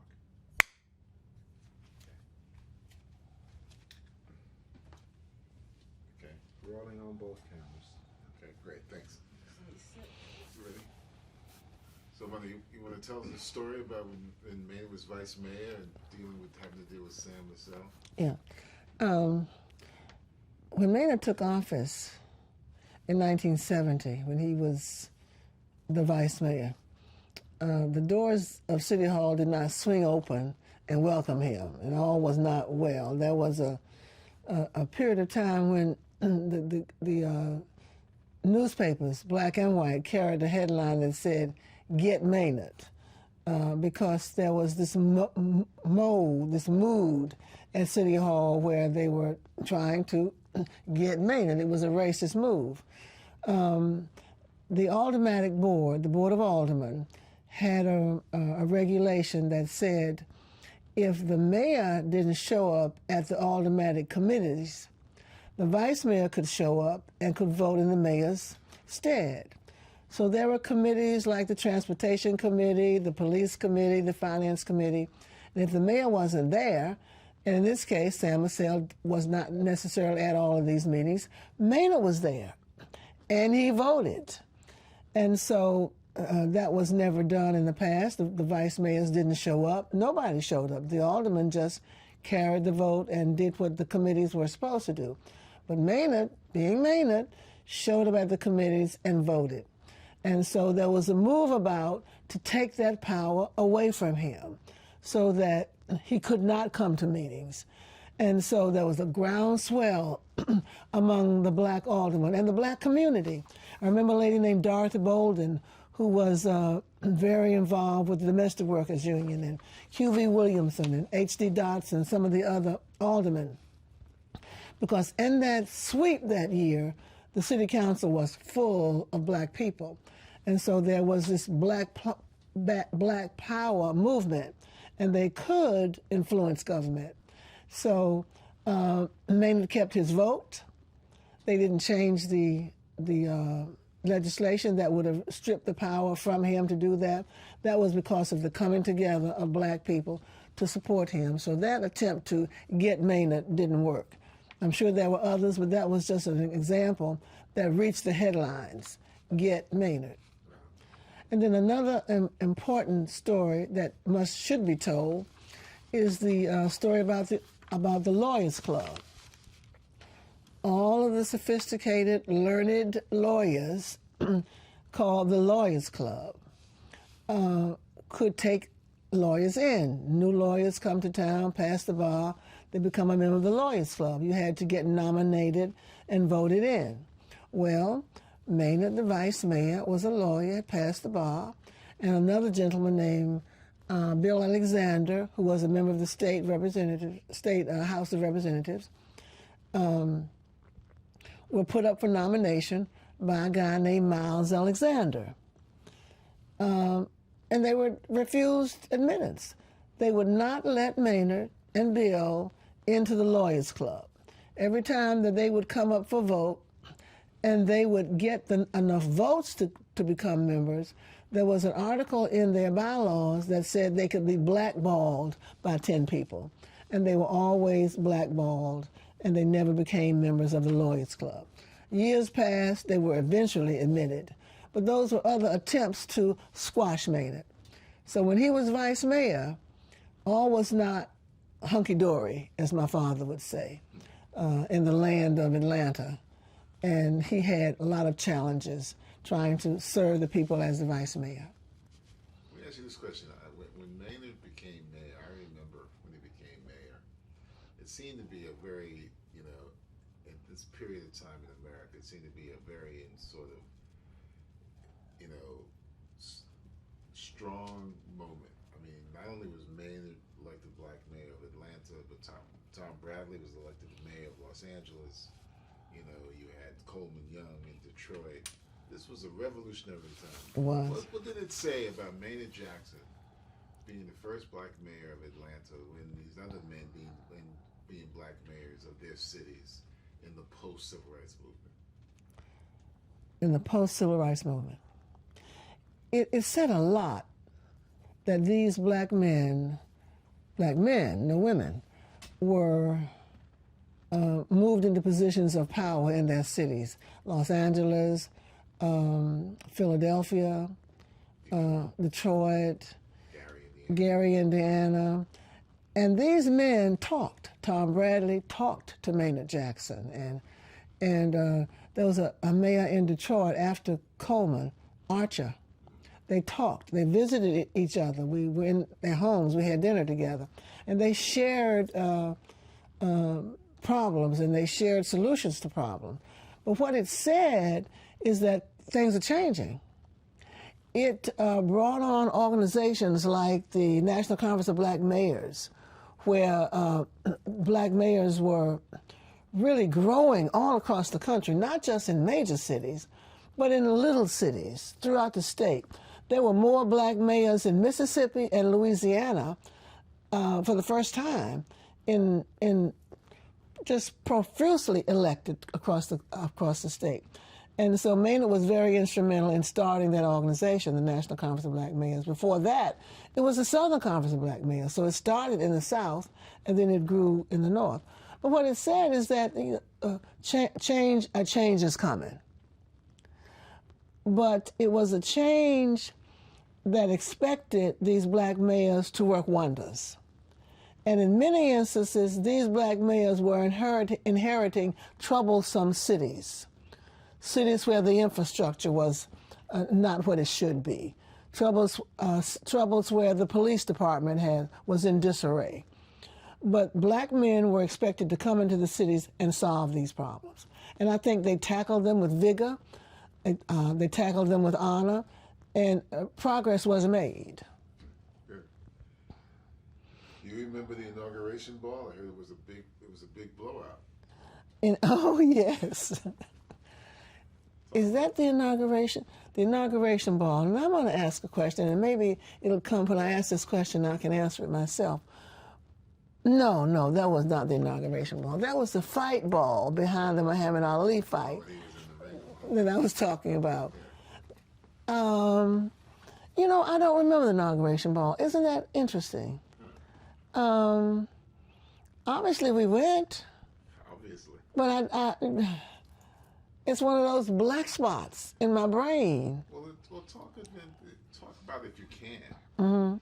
You said earlier in the interview that this stage of Maynard's career and your marriage, things were starting not to stay together. Mm-hmm. What precipitated when you and Maynard decided it wasn't going to work anymore for you, and why? Things just got more and more divided. I admit that I was a feisty young lady with an ego of my own. I don't think I was spoiled. I don't think I was arrogant. I think I was just propelled to achieve. And I've often asked myself, why? And as Obama was elected, I used to say, if I could just get to Michelle's ear 1 minute, I would say, hold on, sister, it's not going to last forever. Pretty soon he won't be in that position anymore, and he'll have time again for you and the kids. What happened was bubbling up in Maynard's soul. It was his commitment to the city. And he, as I said before, he figured that he had to give it his all. And I wanted more of him. I wanted to be involved more. But there was no rule. There was no, not rule. There was no. You were the first lady. I was the first lady. So there was no record of what first ladies did before. Previous first ladies were white, and what their role was pouring tea at YMCA events. Okay, well, I figure I can do a little bit more than pour tea. Not that pouring tea is bad, but, like, give me a role here, guys. Give me something to do. So I started my business. and First Class, which is a PR company, and 40 years later, it's still booming. But remember, it was during the time when we could finally get a divorce, a no-fault divorce. That was during that period of time, and there were a rash of divorces around. Everybody was getting a divorce. Well, who got a divorce this week? And somebody else got one next week. And so we got caught up in that. It was the movement. It was the spirit of the neighborhood, so to speak. I think we just got caught up in, Sam. Did you guys, did Maynard talk to you about, the notion of divorce, on a mayor getting divorced, in the middle, as he's involved in running the office, and what would that mean to the community, and how would people look at it? Did you guys discuss that? No, we talked about the children. Our main concern was how would the children see us. And we were concerned about them. We really weren't that concerned about what the community thought. It was if there is such a thing as a loving divorce, it didn't play out in the courts. We never went to court. We didn't argue. I decided not to fight City Hall. He decided not to fight me. We just realized that I had a role to play, he had a role to play, and at that particular point the roles were going in different directions, and we rolled with the punches, so to speak. Okay, that's good. Maynard was a big man, all of his life. Were you concerned when he was, when he first started running against Talmadge, and then he's vice mayor, and then when he became mayor, were you ever concerned about his health, and did you talk to him about his health? Always. I always talked to Maynard about his health. I was very concerned about his health. I remember one time he told me, "Don't let me eat any ice cream. If you see me eating ice cream, take it away from me." Well, I thought he really meant that. And so he had this ice cream bowl. I went to take it away from him. "Don't bother my ice cream," he said. "But you told me to take it away." Well, the ice cream bowl ended up in the ceiling because I attempted to take it away, and oops, the ice cream bowl, went up in the air. But I think he tried, but I think he was in a food addiction. Right. It was a way of dealing with stress. Yeah. He loved ice cream. Right. He loved food. He loved food. Right. But he'd come home and eat some ice cream and go to bed. Now, when he was mayor, after you guys left, split, or even before, he was starting to have some difficulties within his administration. Mm-hmm. Tell me about his relationship with Reggie Eves. His relationship with Reggie Eves was a hard relationship for him to handle because Reggie was Maynard's friend. They sang in the same choir, I believe, at Morehouse. And Reggie spent some time in our home, lived with us for a while when he first came to Atlanta. We did. And Maynard was loyal to a point. But once again, if he felt that someone had not been honest, if there was the least bit of rumor that touched him, he ended the relationship. And Reggie had some problems with, I believe it was the tests. Cheating scandal. Yeah, the cheating scandal. That was the straw that broke the camel's back. There had been some other things that had happened, but those things did not rock the boat. And so Maynard persisted and kept supporting his appointee. Now, we all recognize that crime did go down under Reggie Eves' administration in that role as the super chief, so to speak. He was the commissioner, public safety commissioner, which put him over fire and police. But it was a cheating scandal that separated them. And that was hard for him to do. I know it was hard for him to do. He said it was hard for him to do because he and Reggie had been so close. But at some point you have to remove the thing that's getting next to you. You know, like what does the Bible say? Cut off your hand if it That's right. gets in the way of what you're doing. I'm really paraphrasing. My last question before we take the break is, Maynard will also, though, be remembered for his strong tactics in making sure that black contractors were involved in the making of that airport. Yes. You know, which is now the Hartsfield-Jackson International Airport. Mm-hmm. Talk about that, and talk about how important Maynard's role was in that. Maynard, in my opinion, is the true father of affirmative action. Even though there is someone else whose name I don't recall, who has that claim. But Maynard put his foot down and said, if you don't do this, it won't get done.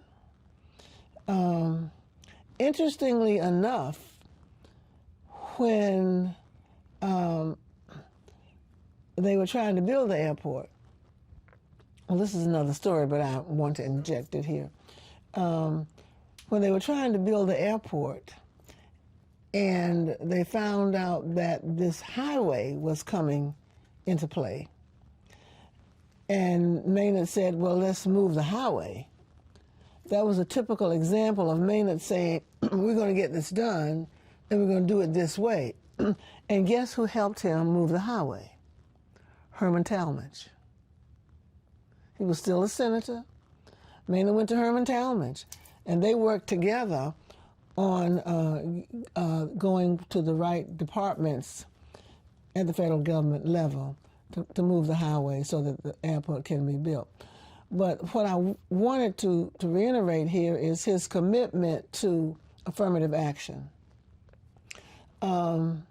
He believed that, he really believed in the procedure of subcontracts and white companies subcontracting with black companies. And if you couldn't find a black company to do it, then let there be joint ventures where the black company could learn how to do it under the tutelage of the white company. And he insisted that there be a percentage of set-asides for black companies, and that happened.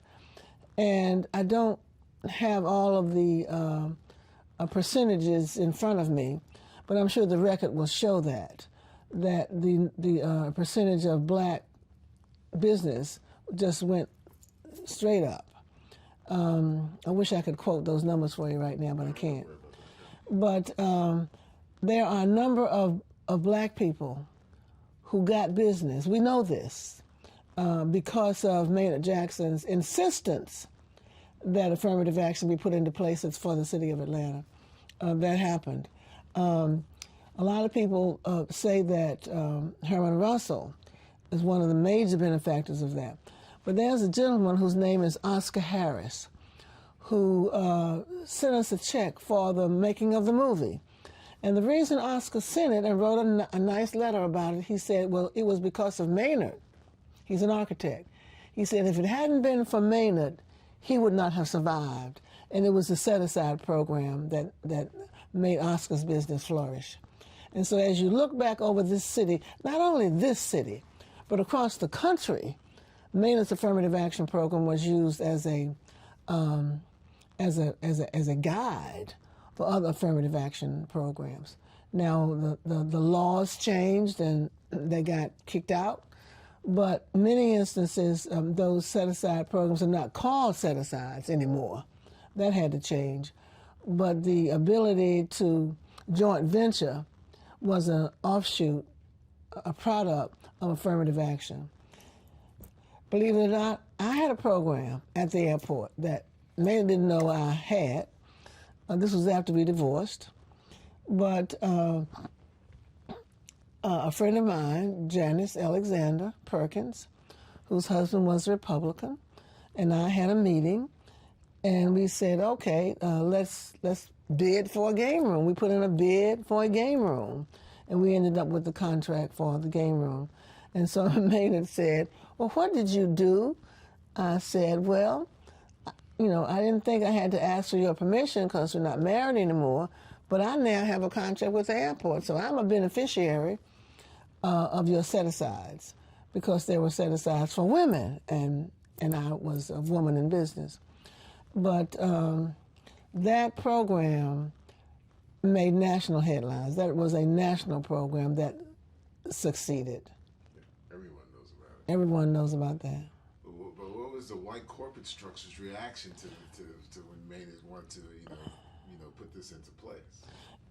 The white corporate structure did not embrace Maynard for doing this. This was another one of the things that they needed to get Maynard about because he was forcing them to change. And Maynard would say, I'm not trying to take anything from you. I'm just trying to broaden your scope. If you have to hire someone to pave this road, if you have to hire someone to do a job that a black contractor can do it, then give them a chance. And so they did because they had to. They had to meet the percentage. They had to have, hypothetically, 25% of their contracts had to go to minorities. That was the law. Now, in his first term as mayor, did the city, the white power structure of the city of Atlanta see Maynard Jackson as a radical upstart? Absolutely. During his first term, he was definitely a radical. He was more than a radical. He was a thorn in everybody's side. He's forceful, powerful. When you look at him, you can see that. The bankers were not fond of him. It's rumored that, not rumored, but it is a fact that he went to some bankers and asked that they create better positions for black people, that black people be placed on boards. This is a city with 55% black and 45% white. So why can't we have more seats on your board? Why can't we be in your bank with better jobs? And somebody is accused of saying, well, Mr. Mayor, you can't tell us how to run our banks. And he's rumored as saying, I can't tell you how to run your bank, but I can move my money. Now, I did a little checking on that, and I found out that was true, he did. But he said that he was going to move the money to a Birmingham bank. Why Birmingham? Because the black banks did not have the capability to carry that kind of a loan structure. So he was willing to move the money to Birmingham in order to make this happen. What can I say? He was forceful. Yeah, we want to cut. We're going to let everybody take some lunch. Okay. It was great. All right. You guys were divorced before he began his second term. Yes. Yes. Slate I six. spoke to my unit. And they said it's not your, Mm-hmm. not your job description. My union repping. I think that's an interesting picture of my kids. It's a very nice picture. We did it. Oh, sorry. I think the guy did it. Yeah, I think he did. Very nice picture. That is Mm-hmm. Okay, definitely. And we all said, well, what are we supposed to do with our hands? Sound And we speed's said, on take 6. What stuff. I didn't use the floors like you have a picture of my 4 kids. Go ahead. Uh-huh. That's me. You got 4 That's kids? my 4 kids. Tell me when you're ready. Go ahead, Deb. Okay, and giving Deb a chance to, Settle. I'm in. okay. Bunnie. Yes. You and Maynard stayed in touch even after you were divorced. Yes, we did. That's why the family. Mm-hmm. So you were still, abreast of what was going on in his world. Yes. Give me a sense of the mood of Atlanta and how Maynard was dealing with the Atlanta child murders in '79, between '79 and '81. The child murders in Atlanta were very straining to Maynard because he had a son right at that age. So we talked an awful lot about where was Buzzy? Where's Maynard? Well, do you know where he is? Well, not at this moment, but I think he's out in the yard playing baseball. Well, go check on him. I mean, so there was a lot of check on Buzzy pressure. There was a policeman assigned to our house to check on Buzzy. Eldrin Bell had to drive by the house 2 or 3 times a day to find Buzzy, to make sure that he was where he was supposed to be. So there was times like that in our lives that pulled us together, in spite of the fact that we were divorced. Maynard loved his children, I loved my children, and when we divorced, we struggled over where would the children stay. Would they stay with me? Well, we didn't want to separate the children. We want them to live the life that they were accustomed to, and so they both stayed with me. We often commented about, well, should Buzz have gone to stay with his dad?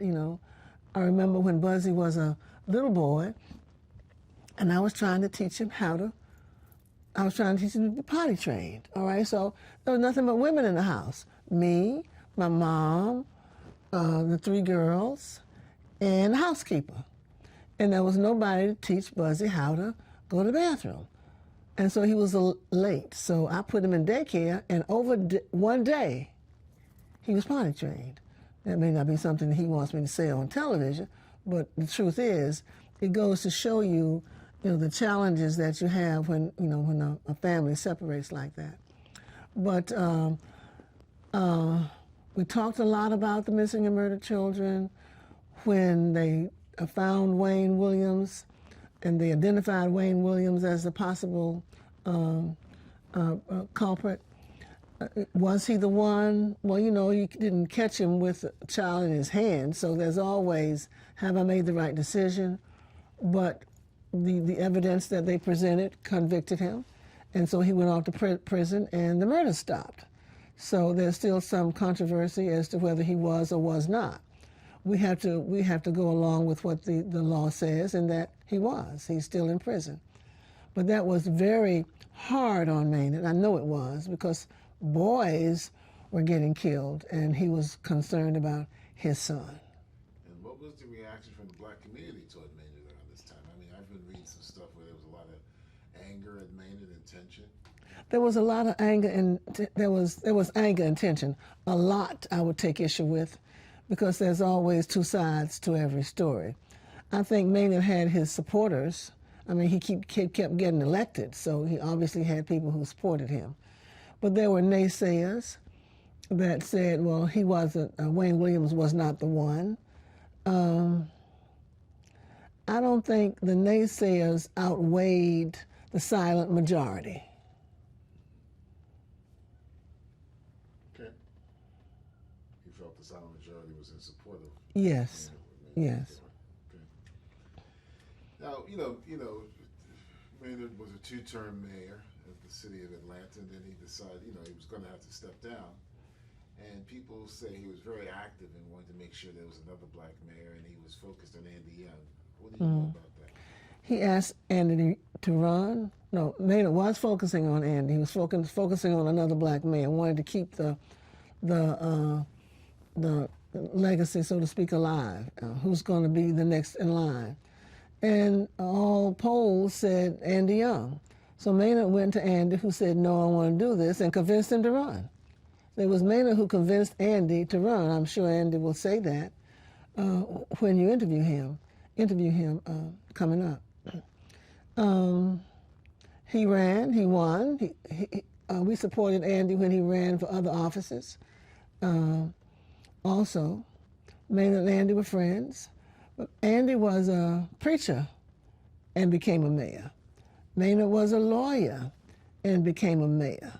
They had 2 different styles. Andy was more conciliatory. Let's sit around the table and talk. Maynard was do it my way. They both got the job done. Okay. My next question is, here's this guy that you've been married to for 10 years who had this really go-getter attitude, who's a very, rambunctious, this is my words, rambunctious, this is the way I want to see it done, stepped on some toes, as when he was running for mayor when he was mayor for 2 terms. All of a sudden, he's no longer the mayor of Atlanta. What happened to his life? What was the personal price or the political price he paid after not being mayor for, after those 2 terms? The price he paid during that phase of his life can probably best be answered by Valerie. When Maynard stepped down and wasn't mayor anymore, the price he paid for that part of his life can probably be answered best by Valerie. I often say that I gave him a kickstart and she brought him home. Together, he's the man. How can you not be the man with 2 women who are as strong as Valerie and me behind you? So I give kudos to her for doing that. Now, the story goes that he could not find a job in Atlanta. He could find one, but it wasn't the one he wanted. It was not a first-tier law firm. So he went to Chicago to Chapman and Cutler and worked there. So, the rumor that he couldn't find a job is true but not true. It wasn't the kind of job he wanted. But certainly those powerful men who had those first-tier law firms, who were upset with this rambunctious, powerful young man, were not chasing him down to give him a job. They were embracing him. They were not embracing him. When Maynard decided to run for office again, you're no longer his wife. What was your thoughts? Why did you think he needed to be mayor again of Atlanta, and did you think did it make sense to you? I thought Maynard needed to be mayor again because I know Maynard, and I know that once you have a taste of that kind of power, it's hard to give it up. And I believe that the constituency in Atlanta wanted to see Maynard mayor. I mean, he was like, he could do no wrong. Of course, he did wrong. We all know that nobody's perfect. But he had a following that I don't think any other mayor has ever had. Maybe Ivan Allen came close to that. But in the black community, Maynard was like king. And he was treated that way. When he went somewhere, the waters parted. And so it was second nature to him to say, I think I'll do this one more time. I was surprised that he didn't run for the 4th term. But I think it was health, primarily, that kept him from doing that. Oh, when he decided not to run. Yes, I wasn't surprised that he won the 3rd time. I think the polls show that he could have won again. Black people would have voted for Maynard for mayor the 4th time. I really believe that. Well, did you talk? I know I would. Okay, you would. But did you talk to people about what did they think of Maynard's tenure as mayor the 3rd time? I mean, was there the same kind of energy and love and respect, or did he feel? Or was there a sense that he didn't have that same kind of focus? I want you to be frank with me. Yeah. At this time of my life, I'm very involved with my company, First Class. And one of the things that my company did was public engagement, community relations, I called it. And I was good at that. So I used the neighborhood planning units, the organizations that Maynard started, by the way, in his very first term. And I would go to neighborhood planning units. Now, neighborhood planning units were made up of grassroots community leaders. This is kind of where the rubber meets the road. Not those leaders that were in boardrooms and so forth, but these are the people who turn out to vote, who get out and vote, and these are leaders who had the respect of elected officials. These people were in Maynard's camp. Not all of them. I think there was one lady, Louise Watley, I believe, and I don't remember the NPU that she was a part of. But she and Maynard weren't that buddy-buddy. But she respected him, and she was one of the leaders that I had to tap. When I went to the NPU that she was involved in, she was very involved with the Housing Authority. And when I represented companies like Burger King and Waste Management and Eastern Airlines back in the day, and I had to take their message into the community, I used the NPU, so it was nothing to see me at an NPU. Well, those NPU leaders knew me as Maynard's wife, or his ex-wife. And, you know, it was easy, it was common for them to say Bunnie Jackson rather than Bunnie Ransom, even though I was married again. Or they would confuse the name and say Bunnie Ransom Jackson. But there was a connection there. And so they would talk to me about Maynard. If he did something they didn't like, they'd tell me. I'd call up the phone and say, hey, Maynard, you know Maddie Jackson, who is in your corner, is a friend of yours. You need to call Maddie and talk to her because you stepped on her toes a couple of weeks ago. And he would. So he had the respect, I believe, of the neighborhoods. He had the respect of the neighborhood leaders. Were they as enthusiastic as the first time? No, because he'd already been mayor 2 terms. This was the 3rd term. They're used to him now. You know, they see that he's not Jesus. The water's not going to part. He's going to make some mistakes. Did they support him? Yes, they did. What are some of those mistakes you think that Maynard made in that 3rd term that had a negative impact on his being? I think the mistakes that Maynard made were the mistakes that Maynard made from day one, and that is not listening clearly, making up his mind to do something the way he wanted to do it, and being a little revengeful when people did not do things his way. But that was Maynard. I understood him, and you know, maybe about a month or so before he died, he came to my office one day, and we were talking about his reputation, and he said that he was concerned about it and wanted to fix it because things were not like he wanted it to be. This was when he's knee-deep in Jackson Securities. He said, I've been accused of lining my pockets with money. I said, well, Maynard, I know that's not true because you never lined your pockets with money. He said, well, can you work on that? Knowing what I did, could I work on that, seeing that as a crisis in his life? And he said, and you know, there are some people that I need to go and apologize to. And I said, and I know I'm number 1 on the list, jokingly. And he said, yes, and he smiled.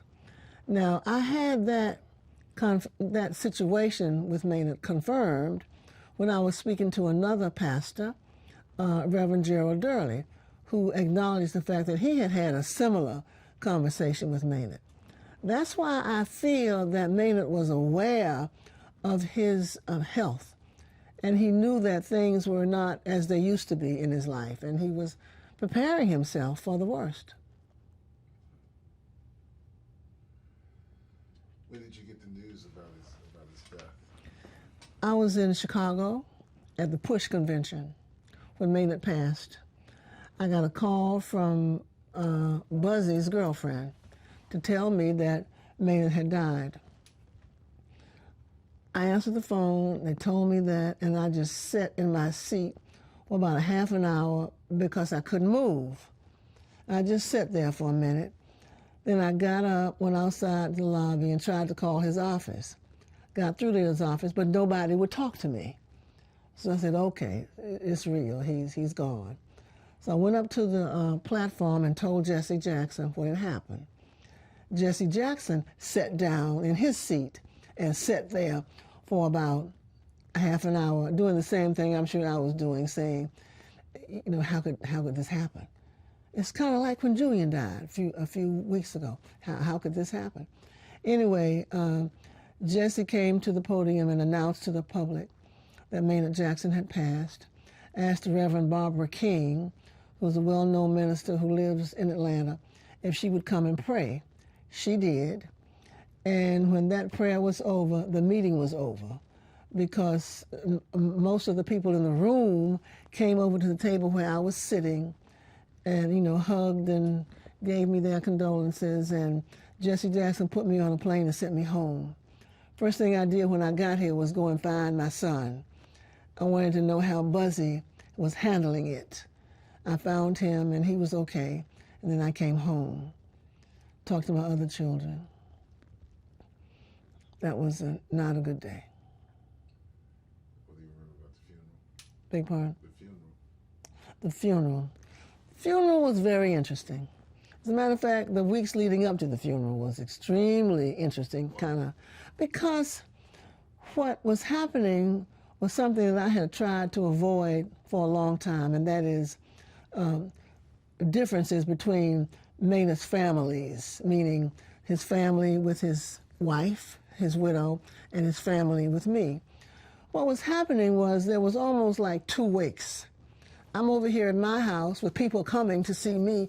I'm not asking anyone to come, but people were ringing my doorbell and bringing me Coca-Colas and cakes and saying how sorry they were. And then they'd go over to Valerie's house and basically do the same thing.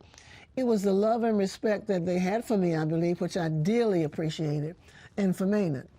And so, now I'm in public relations, remember, and the media is calling me every day. Can you make a statement? Can you make a statement? What is the family going to say? And I'm saying to the media, I'm not the widow. I need to get in touch with Bill Clement. I need to get in touch with Valerie and see what statement the family is going to make. Just give me a minute. And so as I began to deal with more and more pressure like this, I finally had to call Bill and say, y'all need to say something.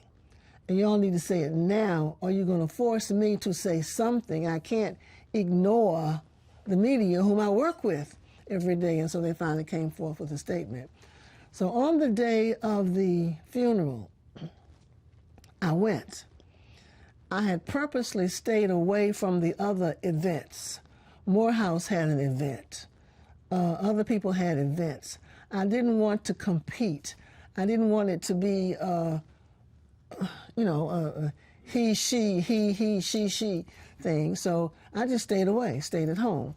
But at the funeral, I said to the people who were planning the funeral, as a matter of fact, Andy Young's sister-in-law planned the funeral. It was planned by an event planner. She did a wonderful job. She said, and I said to her, I'm coming to the funeral, and I think it would be better if I was included rather than excluded, because I think if I'm not included, it will cause more of a distraction than we want to happen. And so I was included and had a seat, and I went to the funeral. Did not go to the grave, went to the grave site because I was in the funeral procession, but did not get out of the car. Didn't get out of the car? No. Why not? I didn't want that, that here's Bunnie, here's the widow. No, give the widow the respect that she needs. I'm very comfortable with my relationship with Maynard. I know how he felt about me, and he knew how I felt about him. We were on the same team. And as we got older, because of our grandchildren and because of the things that he had asked me to do for him, we became even closer. He wanted to see his grandchildren. I'd get them all together and say, your granddad is coming over. And so that's how we handle our lives. We respected each other. I just want to make an adjustment real quick. You can ask your question. Refreshing your water, tea. You okay? Oh, I'm fine. I forget to drink. I guess I'm involved in the conversation.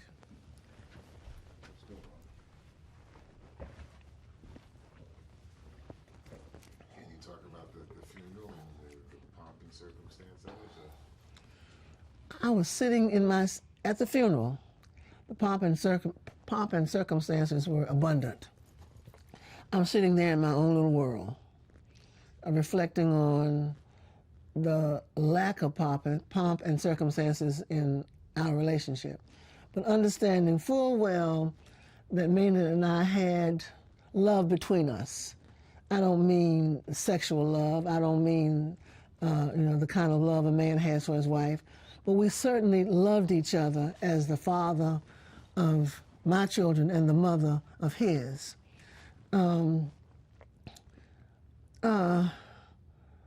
I'm listening to the obituary, and by the way, Otis Moss's obituary was wonderful, and the Morehouse Choir and his aunt who sang beautifully, Matilda.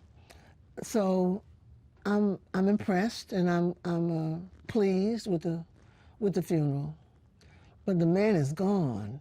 He has left me with all kinds of problems. that I have to deal with my son and my children. And I said to myself, Maynard, you shouldn't have left me just yet. There are things that you didn't do that we need to do.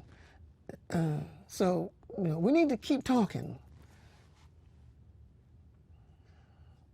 Maynard Jackson's legacy. What is it? Maynard Jackson's legacy will be told hopefully in this movie, which is one of the reasons I'm so glad we're doing it. The heritage that he lived up to from his father and his grandfather and the Dobbs family will be told. That's a part of his legacy. His legacy is what he did for black people in Atlanta. His legacy is he was squeaky clean.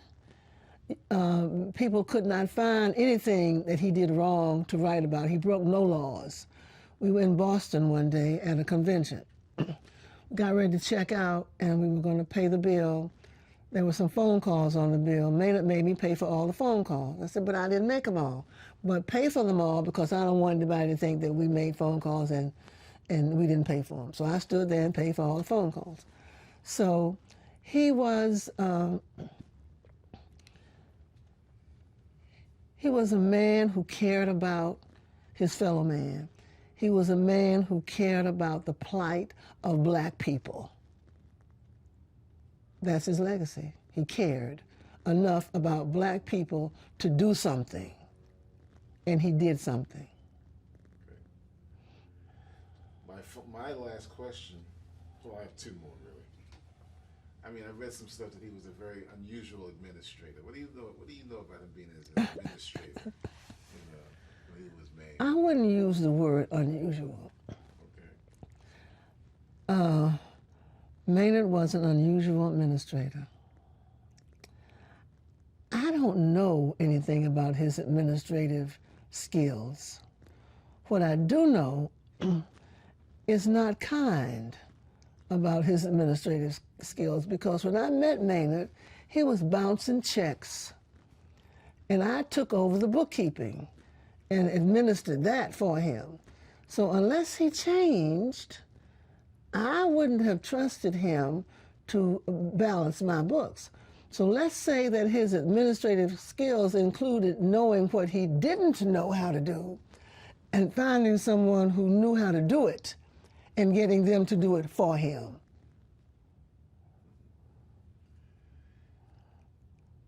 Talk about how important was Maynard, I mean, if you know, how important was Maynard in getting the Olympics here to Atlanta? Maynard's role in getting the Olympics to Atlanta, I am not that versed on the answer to that. I do know that he was involved. He was the mayor during that time. And so there were certain things that he had to do. I don't think that he was included enough in the celebration of the Olympics when it got here.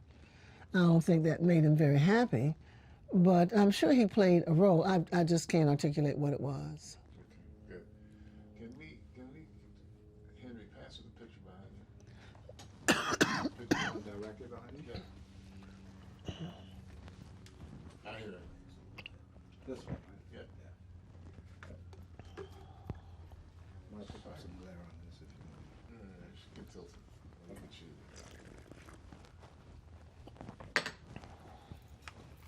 Okay. Put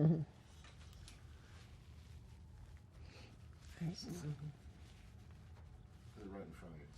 Right in front of me? Bring it down a little. Okay. Like that. That's good. Yeah. Hold on one second. I need to be a hair wide. Yep, that's it. Can we lose that tea, the mug? Oh, Tea let's mug? move the mug. Daphne. Yeah. Daphne, can you grab that? Where you want me to move it to? Just Yeah. grab it out the way. And the And the water bottle. It's okay for the glasses? Yeah, the glasses are fine. Just Am I holding it straight, or do I have to straighten it again? Mike, you gotta go into the kitchen. Yeah. Yeah, you got it straight now. just I can't get it on the two cameras. I have it on this one though. That's fine. Okay, I'll have a tighter shot. Just be on her tight and then maybe pan down to it at some point. I'll tell you. It's just the glare. All right. Bunnie, tell us about this picture. Let's settle down, please. Tell us about this picture. Here's a picture of Maynard Jackson, Rosa Parks, and me at an event. I don't have a clue as to what event it was, but I know I was excited about meeting Rosa Parks with my huge glasses, and I don't know who the lady is standing right behind us. But when I found the picture, someone sent it to me, one of the photographers that followed Maynard, and I said, oh, Rosa Parks, I've got to get this autographed. So I chased Rosa Parks for about a year. I finally found her and got it autographed. So it's autographed right down her blouse. If you can see the autograph, it's kind of faded out in there because I've had it so long. But one of my sheroes, if I can, a lady who said, I'm tired, my feet hurt, so I'm going to just sit here for a minute. I've been tired, and certainly my feet have been hurting, and I know that I would have sat down too. So I admire Rosa Parks, and this was a precious moment that we shared with her. Now, was Maynard mayor when this picture was taken? I really don't know because I don't know when the picture was taken. So I don't know whether Maynard was in the position of mayor or not. And you don't remember? Okay, I don't remember. Great picture there. Yeah. Really great picture. Can we pan down from her face to the picture? I got it on this camera. You got it? Yeah. On All this right, camera. good. Yeah. That's a really good picture. Yeah. Okay. Let's take it back from her. Okay. So. So there's the autograph. But it doesn't have. Oh, you're shooting, right? Let her hold it. Just like that. Just say that. Go ahead and say that. Wait. You got it? Yeah, I'm in there. Go ahead. See, there's the autograph right down the front of her blouse. I ought to be able to determine the year if I look at those glasses and see what year was I wearing those huge glasses. I had hair, and it wasn't white, so that gives me a clue. Maynard is wearing an afro and hasn't lost any weight, so I would say this was when he was vice mayor. Okay, put the picture back in front of you. Again, bring it down a little bit, and do the same things, and point to the picture, point to the things in the picture as you're talking. Okay. There's the autograph. I'm trying to figure out when this picture was made. Now, let me point out the autograph. Here's Rosa Parks' autograph right down the front of her blouse. You can see it, but it's fading because I've had the picture sitting out for years. In trying to determine the date, if I look at me, I see that I have black hair, so it had to be before my hair turned white. And these huge glasses would date me to a certain date. And Maynard had not lost any weight, and he had an afro. So I'm going to guess that this is when he was vice mayor. I could be wrong, but I think it's when he was vice mayor. So it would be between 1970 and 1973. Okay, let's tilt it forward. Just like that. Yeah, tilt it. Just like that. Yeah, and just let him shoot it. You don't have to say anything this time. You're just on the picture, right? Yes.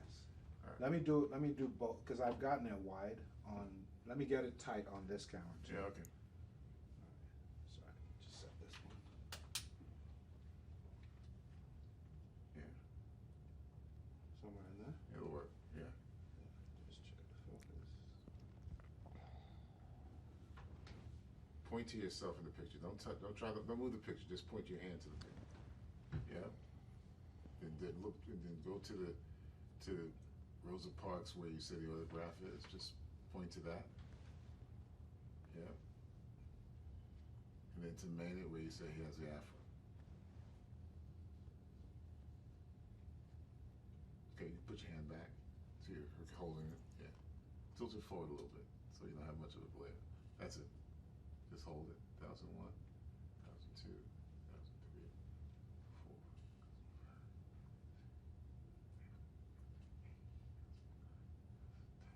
We got it, Henry. Okay. Good. And you want to do the same thing with the Ben Gurion picture. Yeah, we should. Why don't we cut? All right, cutting for a second. I'll get it. All right, everybody settle down. We're gonna roll. Number 7. You got it? Okay. I got it. What was it? 8, One 7? 1 second, Sam. Tell me. And go. Take 7.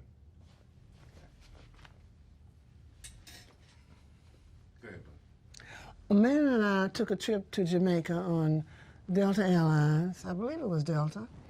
Their inaugural flight to Jamaica. And these are some pictures from the flight. Now, when we got there, Maynard and the city made some arrangements for Montego Bay to become a sister city for Atlanta. And here we are in Jamaica, in Montego Bay, with the American flag, and we even had the nerve to dress alike. Notice Maynard's tie and my plaid dress. Now, we never did this before, but we figured that we'd show some togetherness and pull that off. And here we are on a plane, grinning, because we're getting ready to go to Jamaica and have a ball. I'm not sure who those people are behind us, but we're on the Delta plane, and you can still see the stripes and the plaids that match. How long were you guys in Jamaica? We were in Jamaica for a week, celebrating the inaugural flight. We had a great time, and I didn't want to come home. So was he mayor then when you went to Jamaica? Vice mayor. He was vice mayor, I'm sure of that. And so when you took the trip to Israel, you got that shot? Yes. When you took the trip to Israel, he was vice mayor? He was vice mayor also. Show the picture thing here on. Okay. So you guys had some good times together. Yes, we did. We had a lot of good times together. We weren't mad at each other.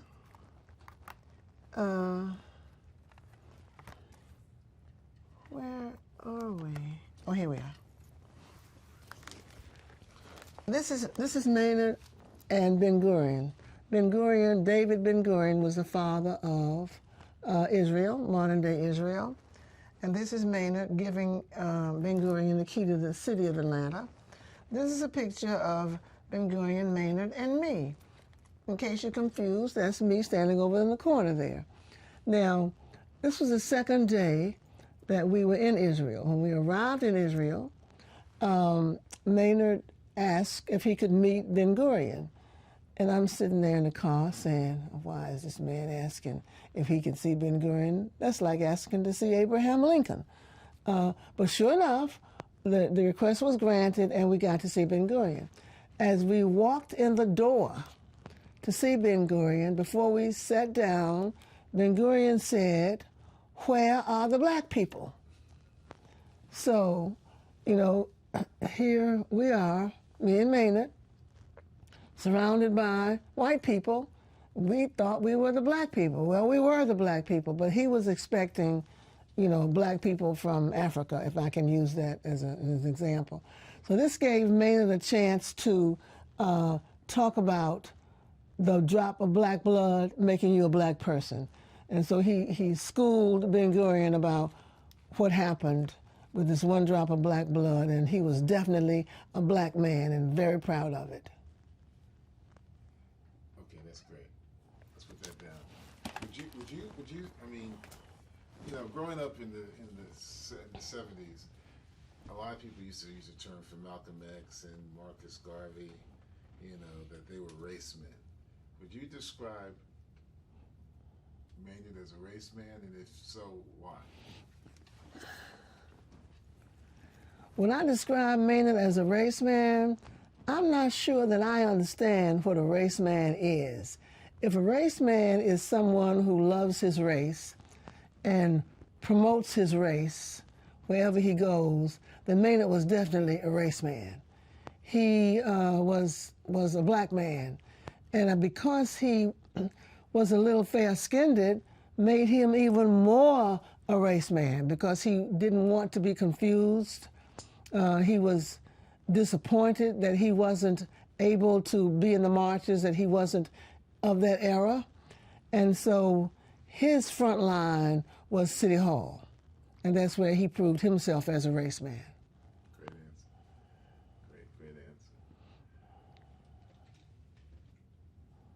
Great answer. I'm sitting here looking at some books behind you, and I noticed a tambourine over there, and I was about to tell the story when I realized I need to tell it with you here. When I was in Lewisburg, North Carolina, We lived in this house, and behind the house, back in the woods, there was a holy church. And they played tambourines and sang and danced in church, shouted. And the music was fascinating to me. And I would sit out on the back steps and listen to the music and listen to the beat of the tambourines. And I found it very moving. I still do. But later on in life, I bought myself a tambourine. And there it is. So there was a song called Take These Shackles Off My Feet So I Can Dance. I don't know who made that song. Was it Mary Mary? Anyway, my granddaughter, Isabella, would stay with me a lot. And so every time that song would come on, I'd get my tambourine and I'd shake it and beat my hip with it and do my thing. And so one day the song came on and Isabella went and got the tambourine and said, "Here, Grammy, dance." I thought that was really cute. That's a grandmommy story. Okay. So, is there anything I haven't asked you about Maynard that you want this audience to know? Probably so, but I don't know what it is right now. It'll come to me. Think about it. We can go back and do it. Yeah. Anything you think I might have missed? No, but I guess Oh, yeah. Maynard was vice mayor. These things happened when Maynard was vice mayor.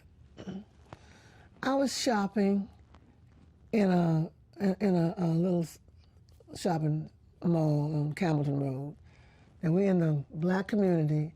It's probably 1972, because Buzzy was about 2 years old, maybe 1973. And I take him to a barber shop to get his hair cut. And they wouldn't cut his hair because he was black. I said to myself, okay, now I'm dreaming here. This is Atlanta. His father is the vice mayor. There's a black neighborhood, some black barbers, and they won't cut my son's hair. Well, I lit up like a Christmas tree, waving my hands and telling them they were dumb and stupid. And then I called Maynard. There were no cell phones, so I had to go to a public phone. Maynard was in a city council meeting. I have no idea what he said, but I'm sure he stopped the city council meeting to talk about how his son was being discriminated against, because in about 15 minutes, here were all the news trucks. And somebody asked me, well, Mrs. Jackson, what do you want to happen? And I said, I want his license. And sure enough, about a month later, I drove by the place. It was shut down. How come they wouldn't cut his hair? Because he was black. Black barbers wouldn't cut his hair? Right. I don't understand. I'm confused. I don't either. That was one of those things that happened. Maybe they had a lot of white customers. Probably, I'm sure that's what it was. They had a lot of white customers. It was in a neighborhood that used to be white. Those were the remnants of the neighborhood being white. But it was a black neighborhood then. I lived in it. They wouldn't cut his hair. The world. The world. That, I think you got everything. I do too. So let's do a minute of room tone. A minute of what? Maybe her walking up to the tambourine. A minute of what? No, we're going to be quiet. And this is room tone.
Do you want me to scan those pictures in and email them to you?